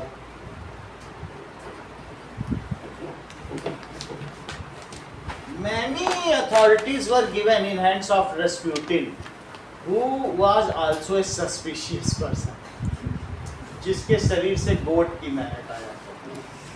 उसने उनके लड़के को बचाया तो कभी ना आया नहीं पूरी जिंदगी। सो मैनी पावर्स किसके हाथ में दे दी गई थी बोलो? वर डेलीगेटेड। किसको दे दी गई थी? डेलीगेटेड या गिवन इन हैंड्स ऑफ रेस्प्यूटिन। रेस्प्यूटिन के हाथ में दे दी गई थी। Who was, वो भी एक एडवाइजर था। मॉन्क भी था ना सर? Adviser and monk. His role was suspicious. His role and life style दोनों संदेहास्पद।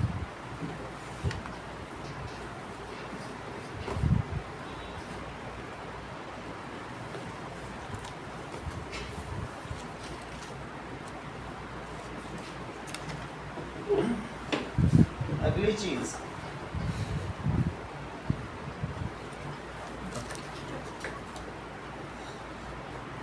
दैट इज द ब्यूरोक्रेसी, जो नौकरशाही थी।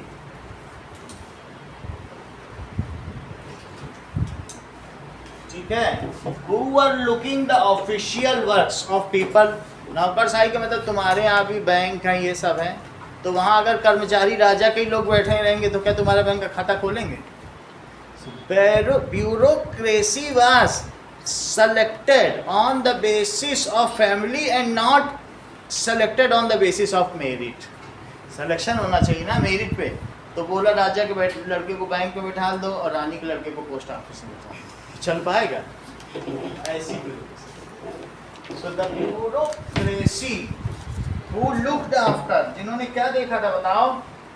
Who looked after matter of public concern. इसका मतलब ही होता है नौकरशाही। नौकरशाही एक राजशाही, एक नौकरशाही। लोगों का काम तो देखना। वर इलेक्टेड, वो कैसे सिलेक्ट किए गए थे? सेलेक्टेड ऑन बेसिस ऑफ या from Nobel families.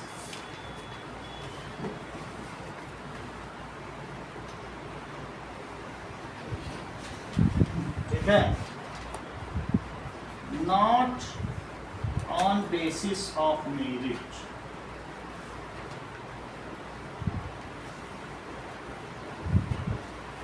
They were reluctant to do work and corrupt. वो भ्रष्टाचारी लोग कौन थे? और रिलक्टेंट का मतलब काम नहीं करते थे। So they were, इससे भी जनता में असंतोष आया। Reluctant to do work and corrupt, भ्रष्टाचारी होता है। corrupt किस स्पेलिंग में?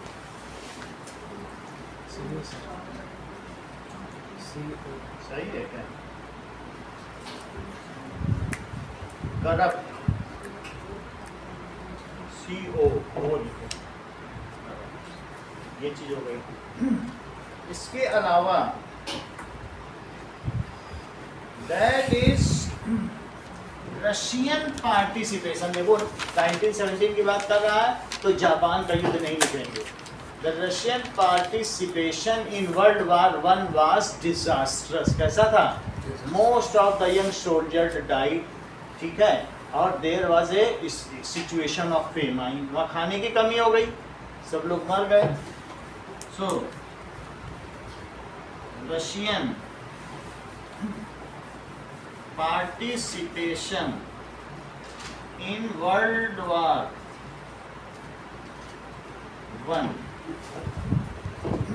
was not fruitful. कोई बहुत अच्छा रिजल्ट नहीं दे पाया।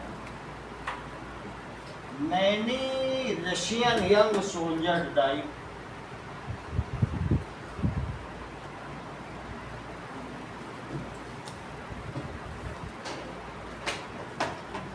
And there was a situation, there was a scarcity of rain.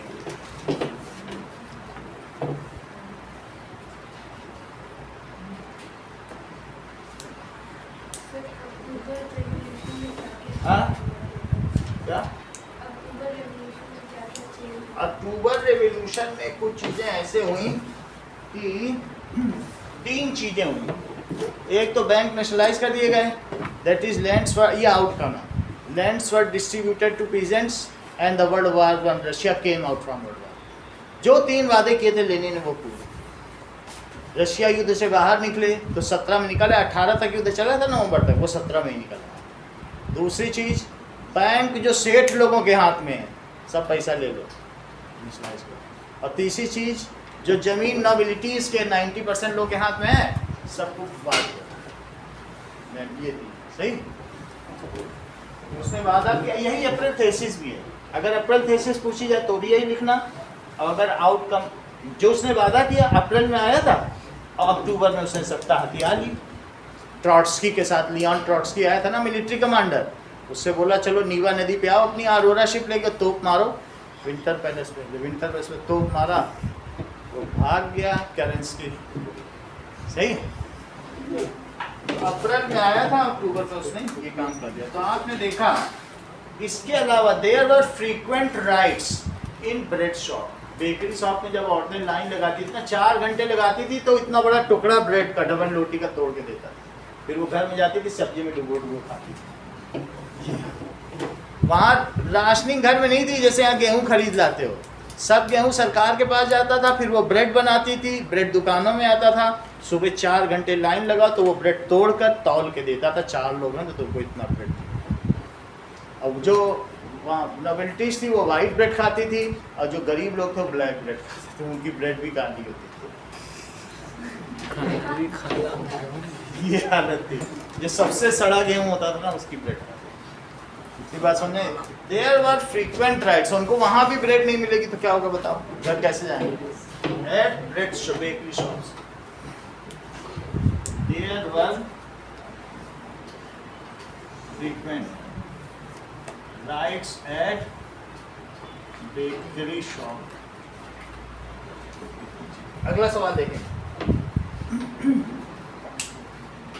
Now question number 4. Write a paragraph on February Revolution and October Revolution. 2 revolution के बारे में बताया। 2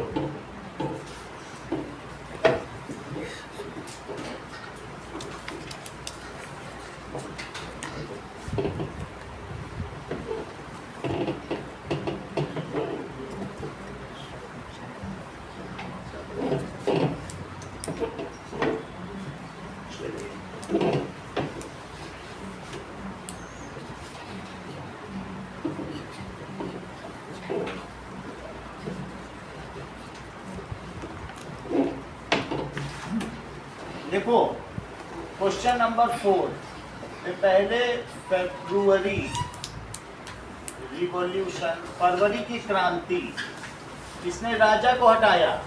अब अक्टूबर में दैट इज मैन सभी के लीडर को हटाया।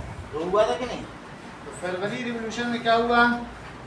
That is events. इवेंट्स वैसे मैंने लिखा दिए। तो पहली इवेंट क्या थी? इन विंटर 1917 में क्या हुआ? ठीक है, इन पेट्रोग्राड, क्या था? इन पेट्रोग्राड को सेंट पीटर्सबर्ग कहते हैं। द कंडीशन, कंडीशन कैसी थी? Condition was very critical. कैसी क्रिटिकल थी? There was heavy winter and snowfall. ऐसी स्थिति थी, हैवी विंटर हो रहा था एंड स्नोफॉल भी हो रहा था। ये सारी स्थिति। अब देखो, एंड आगे also there was food shortage in workers quarter. There was food shortage in workers. इन सारी स्थितियों में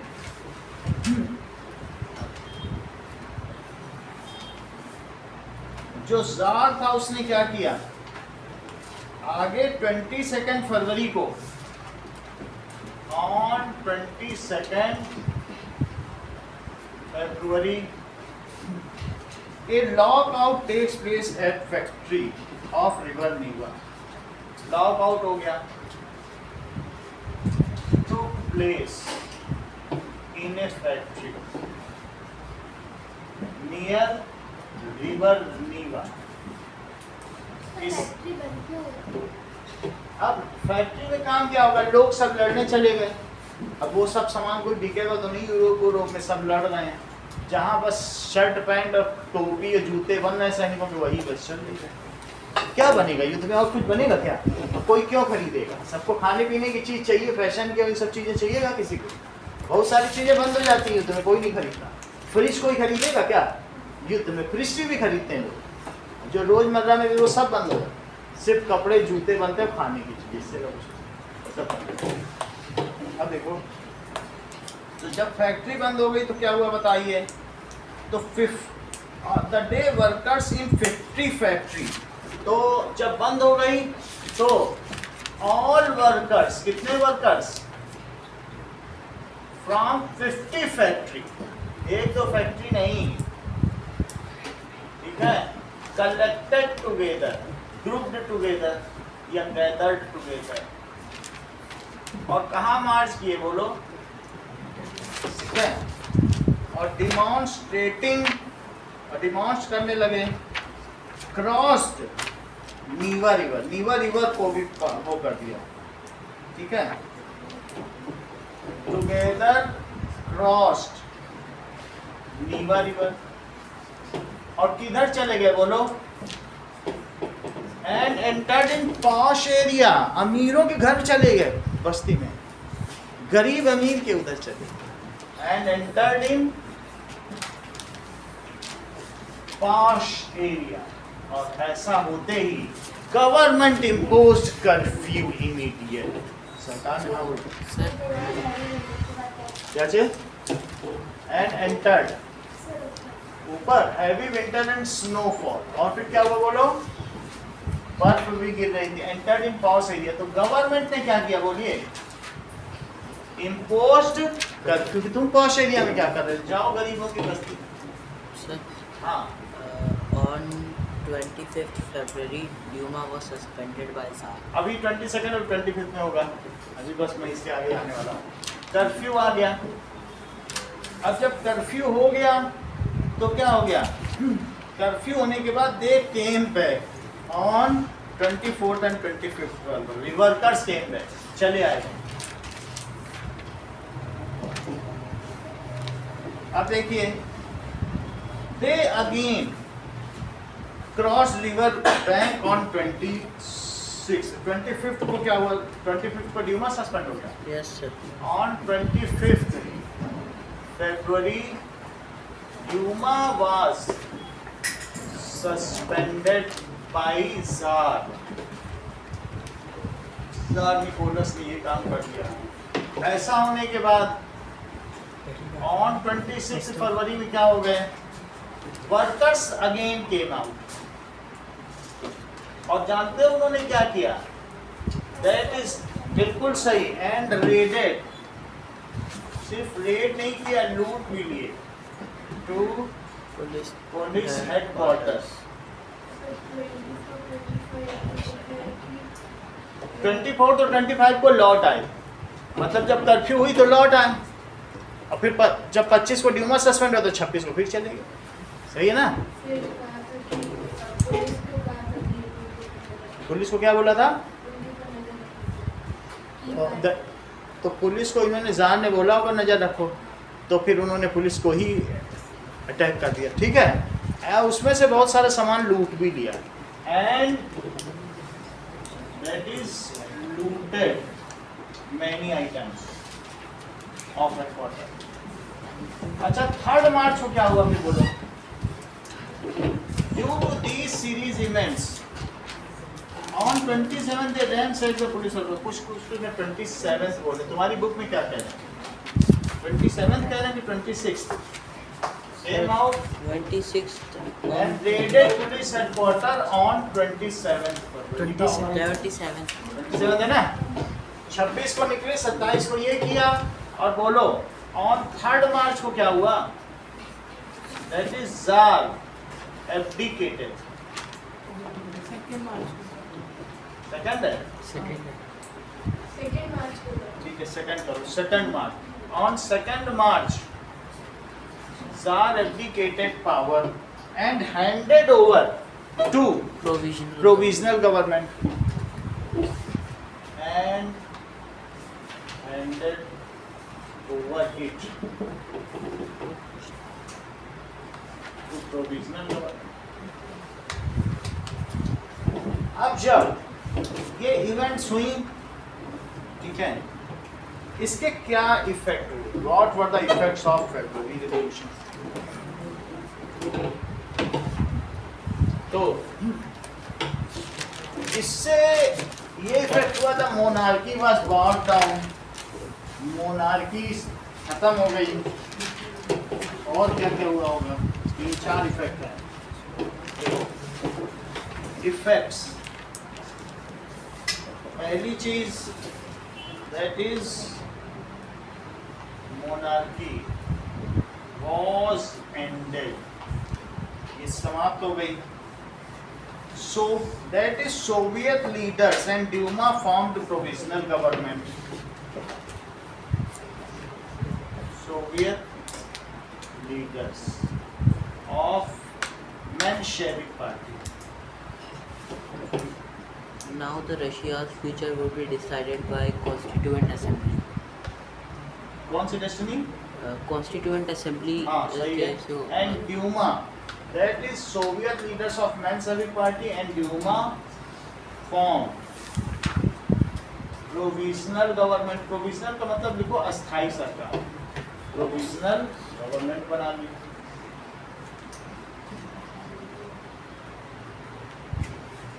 इसको कहते हैं अस्थाई सरकार. अभी मतलब चुनाव होगा. और तीसरी चीज, they decided to frame a constituent assembly elected on the basis of universal adult suffrage. Now next step क्या था? Step was universal suffrage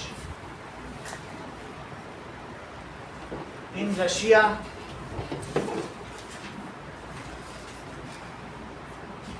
And formation of elected government. अब एक लोग चुनेंगे. अभी तो अस्थाई सरकार बनी ना, लेकिन अब लोग चुनेंगे ना.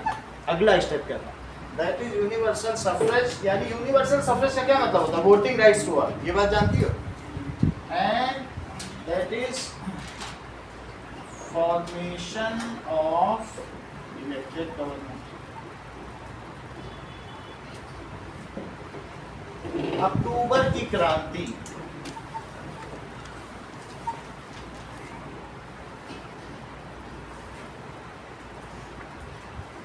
अक्टूबर रिवॉल्यूशन में क्या हुआ? That is it occurred in October 1917. जैसे उसको हुआ वैसे इसमें हुआ. तो due to conflict between provisional government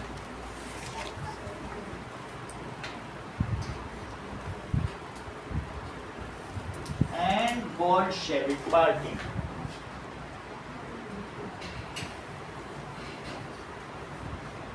in दोनों के बीच झगड़ा हुआ. तो अक्टूबर की क्रांति हुई. लेनिन स्टेटेड दैट, लेनिन ने क्या कहा? Lenin said that provisional government formed is a dictatorship. उसने कैसी गवर्नमेंट बना ली? उसने बोला ये तानाशाही की सरकार है, हटाओ इसको. इन लोगों में मानती नहीं, अपने आप बन के बैठ गई है. तो stated that provisional government is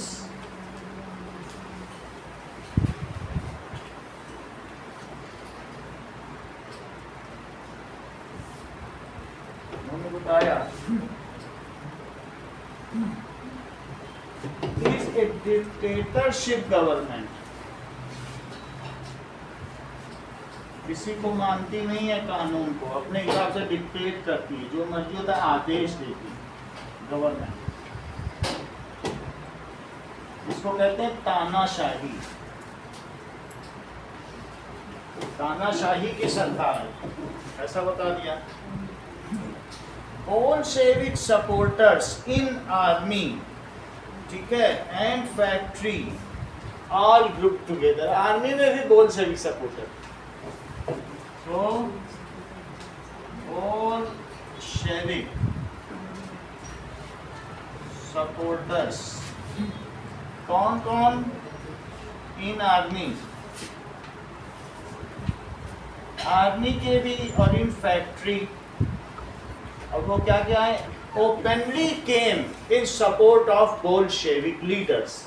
leaders के साथ आ गए, चलो हम तुम्हारे साथ, हमारे पास तो बंदूक भी है, चलो कहाँ चलो. आर्मी के लोग आर्मी आ जाती है कभी किसी, लेकिन ओपनली केम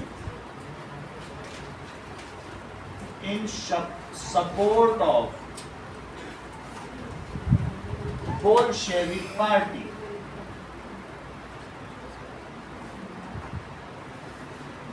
इनसे इनको हटाओ और हमको जमीन दो जो तुमने वादा की। सबको तो जमीन का चक्कर है।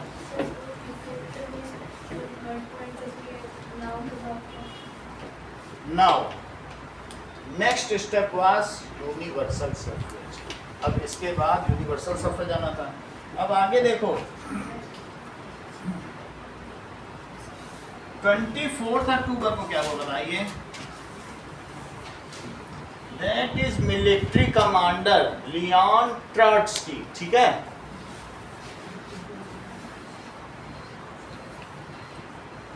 मिलिट्री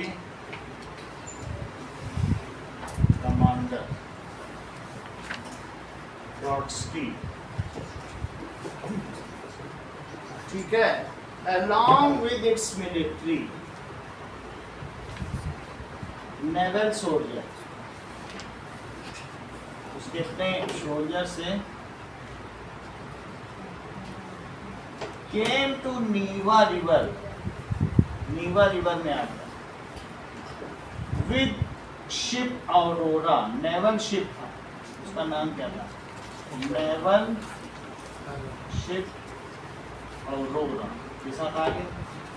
एंड बम्बार्डेड, हमने कल दिखाया था ना, एक तरफ से एक विंटर पैलेस था नीवा और दूसरी तरफ वो सब गरीब लोग रहते थे, फैक्ट्री थी, बस्ती थी। And bombarded winter palace. इतना हो गया,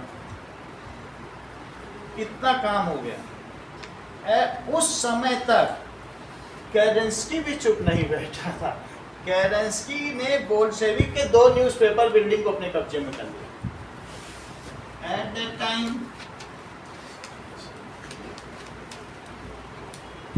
at that moment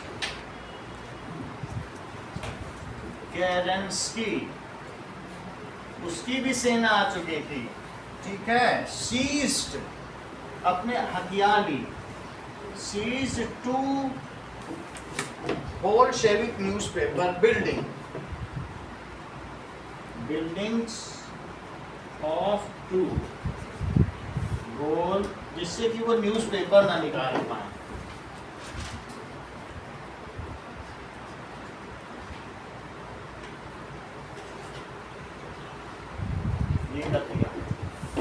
अब देखिए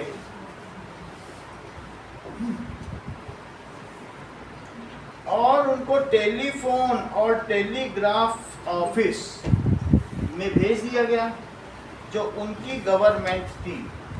एंड गवर्नमेंट ट्रूप्स, एक होते हैं एंटी गवर्नमेंट ट्रूप्स और एक होते हैं प्रो गवर्नमेंट। जो गवर्नमेंट का साथ देते हैं उनको कहते हैं प्रो गवर्नमेंट ट्रूप, और जो गवर्नमेंट के विरोध में होते हैं उनको क्या कहते हैं, एंटी गवर्नमेंट ट्रूप। तो प्रो का क्या मतलब है, जो साथ में थे। Pro government, that is Kerensky troops were send to undertake telegraph and telephone office. कि जाओ, ये 2 तो कब्जा कर चुके हो, 2 और भी कब्जा करो। कहाँ भेजे गए, ठीक है। That is pro government troop का तुम मतलब समझ गए हो, वो support the government. Troops were sent to protect, वैसे वो सरकार का ही होता है लेकिन उसकी सुरक्षा के लिए। Pro government troops were sent to protect telephone and telegraph office.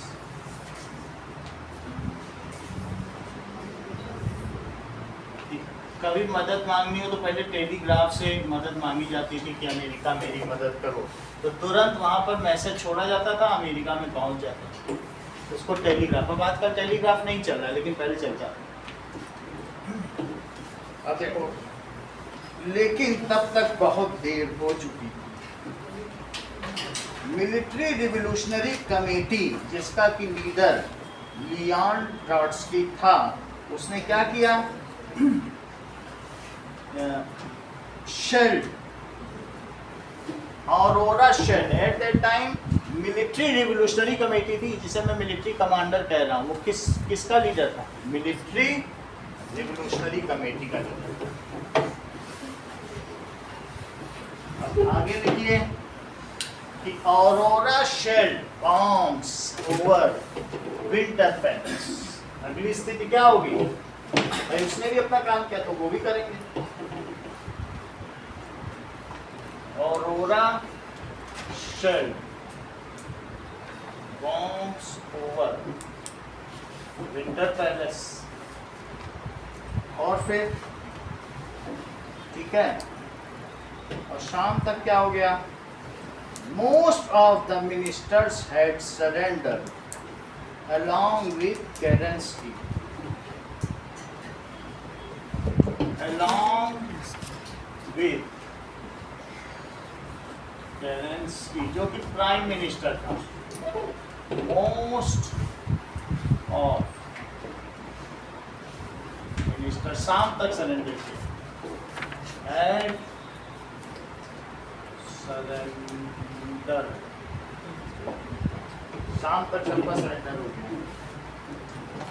The same uprising took place in nearby area and Moscow Petrograd area, and now these two cities were under Lenin। दो ही शहर आए थे, बाद में उसने अपनी मेहनत से सब पूरा रशिया में लाया। 5 साल के गृह युद्ध में, रेड और व्हाइट का जो युद्ध हुआ था, बोल्शेविक्स वर्सेस नॉन बोल्शेविक्स, ठीक है।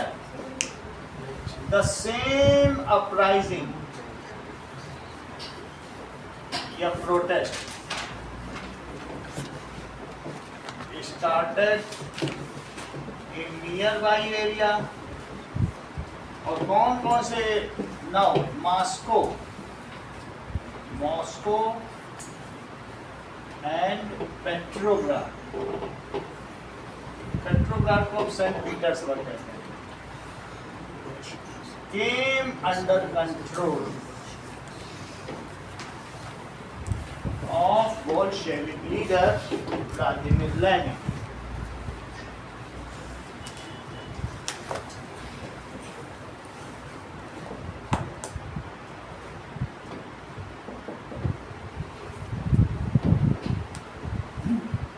इसका आउटकम क्या हुआ या इफेक्ट,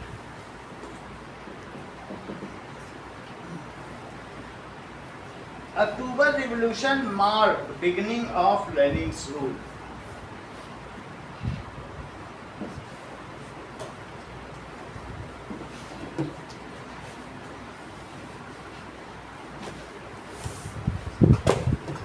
इससे बिगिनिंग हो गई of Lenin rule.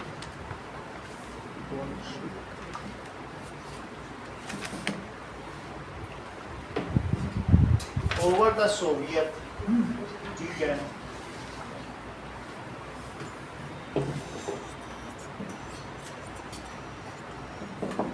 Bolshevik party was renamed as Russian communist party. अब बोल्शेविक पार्टी आजकल भी नहीं है। बोल्शेविक पार्टी वाज रीनेम्ड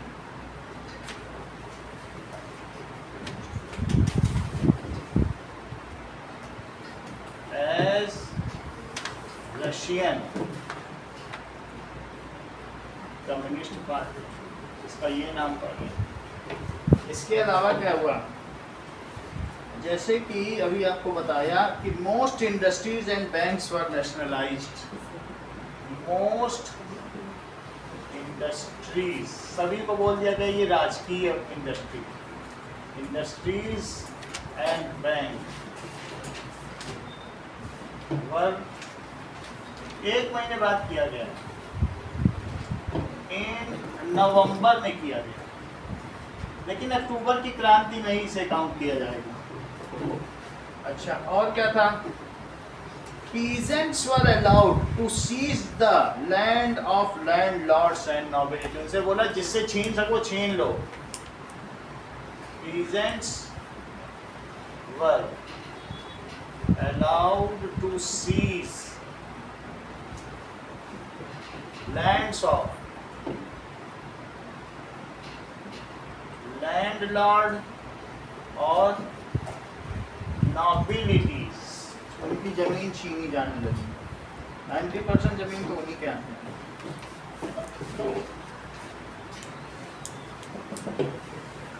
अगली चीज क्या हुई,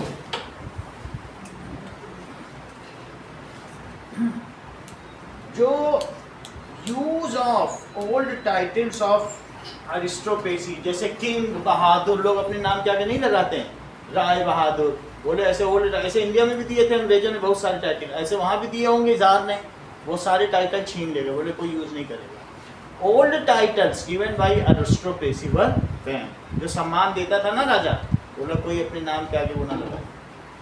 so old titles given by aristocracy was banned.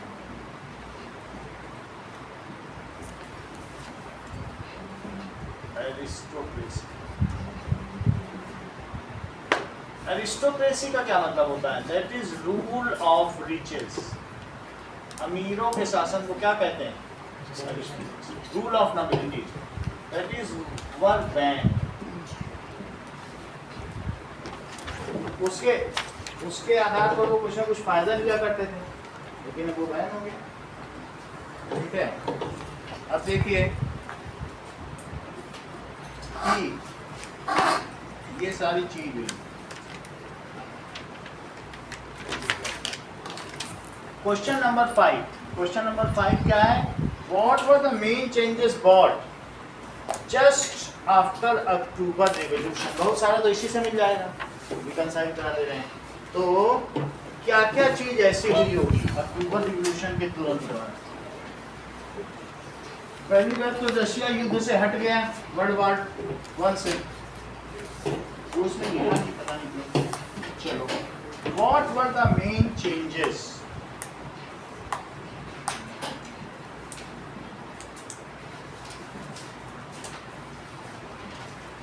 These are brought by Bolshevik party just after Russian Revolution.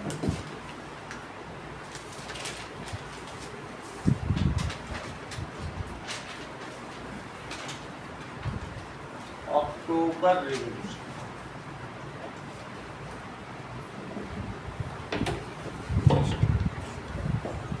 तो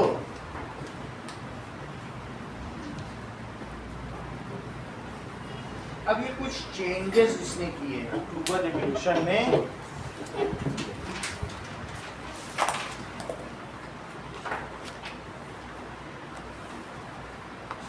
देखो नोबिलिटी से तो ले लिया, लेकिन कुछ और भी काम किए। बोला नोबिलिटी से तुमने ले लिया, लेकिन ये तुम लोगों के ग्रुप की है, कम्युनिटी प्रॉपर्टी होगी, इंडिविजुअल की नहीं होगी। इसी को सोशलिज्म कहते हैं। पहले नोबिलिटी की थी, अब 6 लोगों ने ले लिया, बोली अब तुम्हारी कम्युनिटी है 6 लोगों की, एक की नहीं, तो उसको कहते हैं प्राइवेट प्रॉपर्टी वाज में। Now the land belongs to community, community के लोग अपने हथियार या इम्प्लीमेंट्स वहाँ रखेंगे, एक साथ खेती करेंगे। तो पहला क्या क्या हुआ बताइए कि बोल्शेविक वाज, बोलो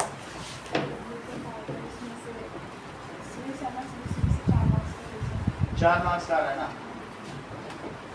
बोल्शेविक कौन थे बोलो? बोल्शेविक वर अगेंस्ट, इसमें से कितने मार्क्स आ रहे हैं? 3 मार्क्स पूरा इसमें से, हिस्ट्री में 3 मार्क्स का यार,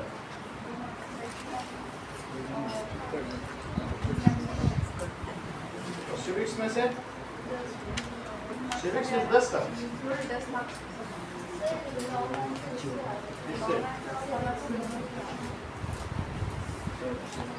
सिविक तो 10 मिनट में नहीं होता है, किसी को कर लो सिविक्स देख लेना, एक चीज हो जाएगी तो घर में बैठ के सिविक्स पढ़ना। हम तुमको भेज दें हैं सिविक्स के नोट्स कितने का नहीं आ रहा इसमें,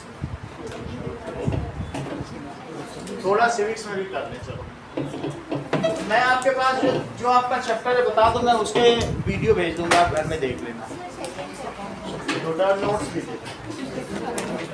बोलो कौन सा है?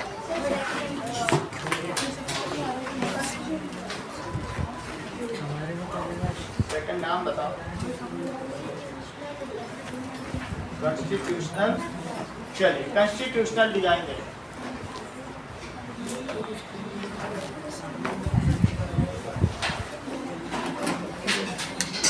ठीक है, संवैधानिक संरचना या संवैधानिक स्वरूप।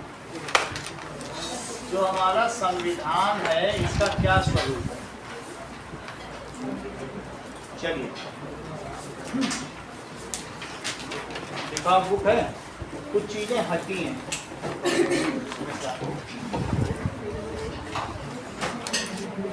ये नई बुक है ना आपकी,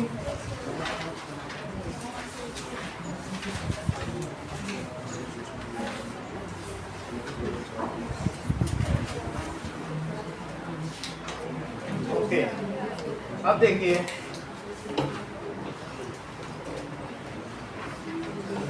साउथ अफ्रीका, कुछ इंटरेस्टिंग फैक्ट्स देखो। उस समय आपको मालूम है अपार्थीड गवर्नमेंट किसे कहते हैं? रेशियल जो भी मतलब जो रेशियल डिस्क्रिमिनेशन करती है उसे क्या कहते हैं? तो अंग्रेजी सरकार साउथ अफ्रीका में थी और उसने वहाँ क्या किया था? रेशियल डिस्क्रिमिनेशन किया था।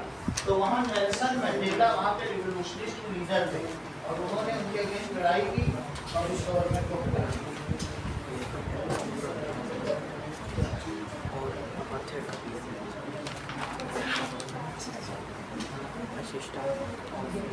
अब देखो कुछ चीजें तुमको मैं बता दे रहा हूँ, तुम्हारा सपोर्ट हो जाएगा। देखो कुछ पॉइंट्स क्या दिए गए हैं। साउथ अफ्रीका इन 1994 में under the leadership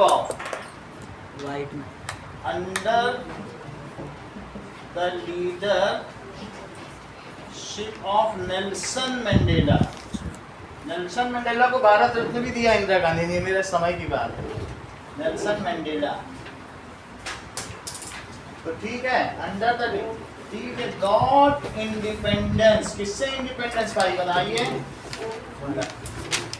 south Africa got independence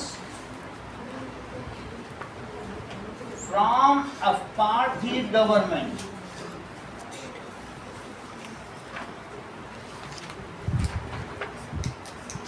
तो ये साउथ अफ्रीका है, साउथ अफ्रीका ये हिस्सा, इसको क्या कहेंगे?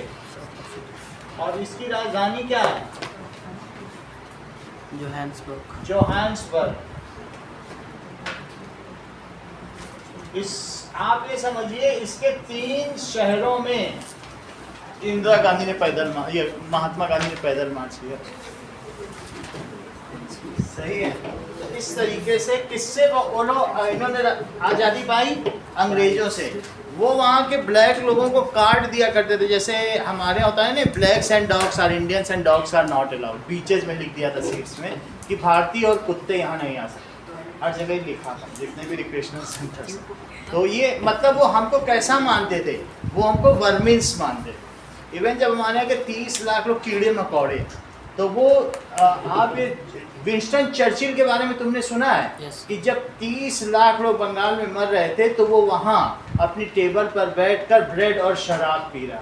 तो उससे बोला गया, बोला अरे वो तो कीड़े हैं भारत के लोग, वो तो मरने के लिए हैं। तो यहाँ पर जो फेमाइन आया था वो विंस्टन चर्चिल की नीतियों की वजह से ही लाया गया।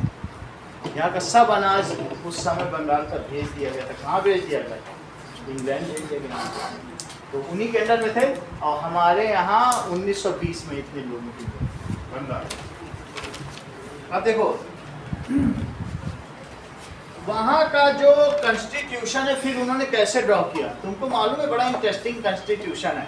उन्होंने कहा अंग्रेजों से तुमको जाने की जरूरत नहीं है, तुम 15% हो और तुम्हारी जमीन भी नहीं दी जाएगी। क्या बोला?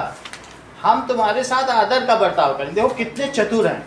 आज तक साउथ अफ्रीका में इतना पीस है और लेकिन जिसको जो राइट्स हैं, जो ब्लैक्स के राइट्स हैं वो ब्लैक को दिए जाएंगे। समझ आई बात कि नहीं? तुमको अधिकार कोई नहीं है लेकिन तुम्हारी ज़मीन नहीं ली जाएगी, तुमको पूरी सुरक्षा। ऐसा कॉन्स्टिट्यूशन। और ये किसका विज़न था? ऐसा कोई करेगा क्या? इंडिया ने तो नहीं किया। इंडिया ने क्या किया? सबको बाहर निकाल दिया। लेकिन उन्होंने ऐसा नहीं किया। उन्होंने कहा जो वाइट्स एंड ब्लैक्स वो सब एक साथ रहेंगे और सबके लिए कॉन्स्टिट्यूशन समान। इतना होने के बाद कितना बड़ा दिल था। जीत गए तो कर सकते थे कि नहीं? चलो इस चीज़ के बारे में लिखें कि इसका मतलब है नाउ डेमोक्रेटिक कॉन्स्टिट्यूशन वहाँ बना the party ruled through operation and the party which get freedom set together. कौन कौन लोग साथ बैठे आशना?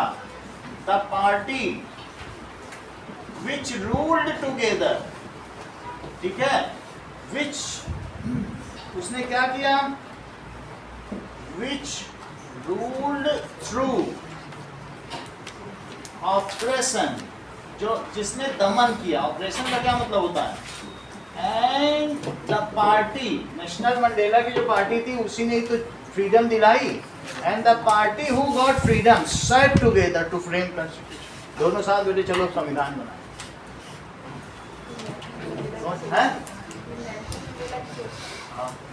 आज तक शांति है वहाँ पर बहुत। तो दो, एक है फिनलैंड और एक है, ये दोनों के चतुर संविधान है, पूरी दुनिया इसका उदाहरण है। अगले साल तो वो संविधान पढ़ोगे। और पेशन है the party which got freedom, जिसने आजादी पाई, which got freedom set together, ये साथ में to draft constitution.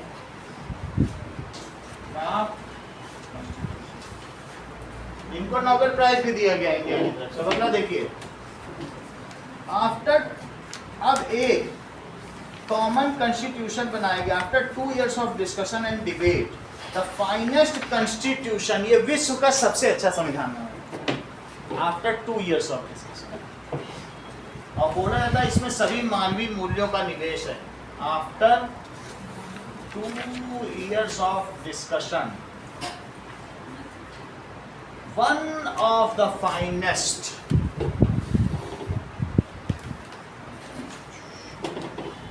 constitution of the world was formed। जैसे ही तुम घर जाओगे मैं इससे रिलेटेड एक बढ़िया वीडियो भेजूंगा, पेपर पे मैंने पढ़ा, तुमको भी सही है। खर्चा देखो, नंबर दे दो मैं, ऐसा तुम मुझे याद नहीं रहा जो अभी। चलिए अब देखिए, together they decide for the solution of problem, nobody should be excluded, nobody should be treated as demon. इसमें ये कहा गया दिग्विजय कि कोई भी डेमन, राक्षस नहीं माना जाएगा। ये नहीं माना जाएगा कि इन्होंने हम पे दमन किया तो इनसे बदला लेंगे। ना किसी के साथ इल ट्रीटमेंट होगा और ना किसी को दोषी ठहराया जाएगा। ऐसा समझना, समझ आई बात कि नहीं? There would be rights, equal rights for all. Okay, आगे देखिए। सो इट इज, कॉन्स्टिट्यूशन तो एसेंशियल होता है। What is constitution? बोलिए। Constitution is a set of rule, set of rules, either written or verbal, verbal भी हो सकता है। Set of rules that is written भी हो सकता है या फिर क्या हो सकता है, वर्बल भी हो सकता है। Needed to run a country, तो उन्होंने एक ऐसा संविधान ड्राफ्ट किया। All countries that have constitution, अब ये देखो, द डेमोक्रेटिक कंट्रीज, डेमोक्रेटिक का क्या मतलब होता है कि जहाँ लोगों का शासन होता है, necessarily have a constitution, but all those countries having constitution necessarily need not be. जहाँ कॉन्स्टिट्यूशन है जरूरी नहीं है कि वहाँ लोकतंत्र हो। नॉर्थ कोरिया में कॉन्स्टिट्यूशन है, किम जोंग उन का कहता है आज जो लाल कपड़े पहन के आए गोली मार दो, ऐसा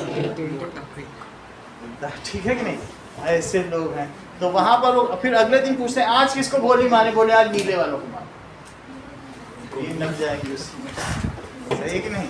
ऐसा हो जाएगा। तो वहाँ है कॉन्स्टिट्यूशन। सो द कंट्री, ठीक है, which are democratic they had constitution, but the country which have constitution, दिखाने के लिए कॉन्स्टिट्यूशन रख लिया, need not to be democratic. बाकी इसको घर में आपको देखना मैं भेज देता हूँ। कौन सा चैप्टर है?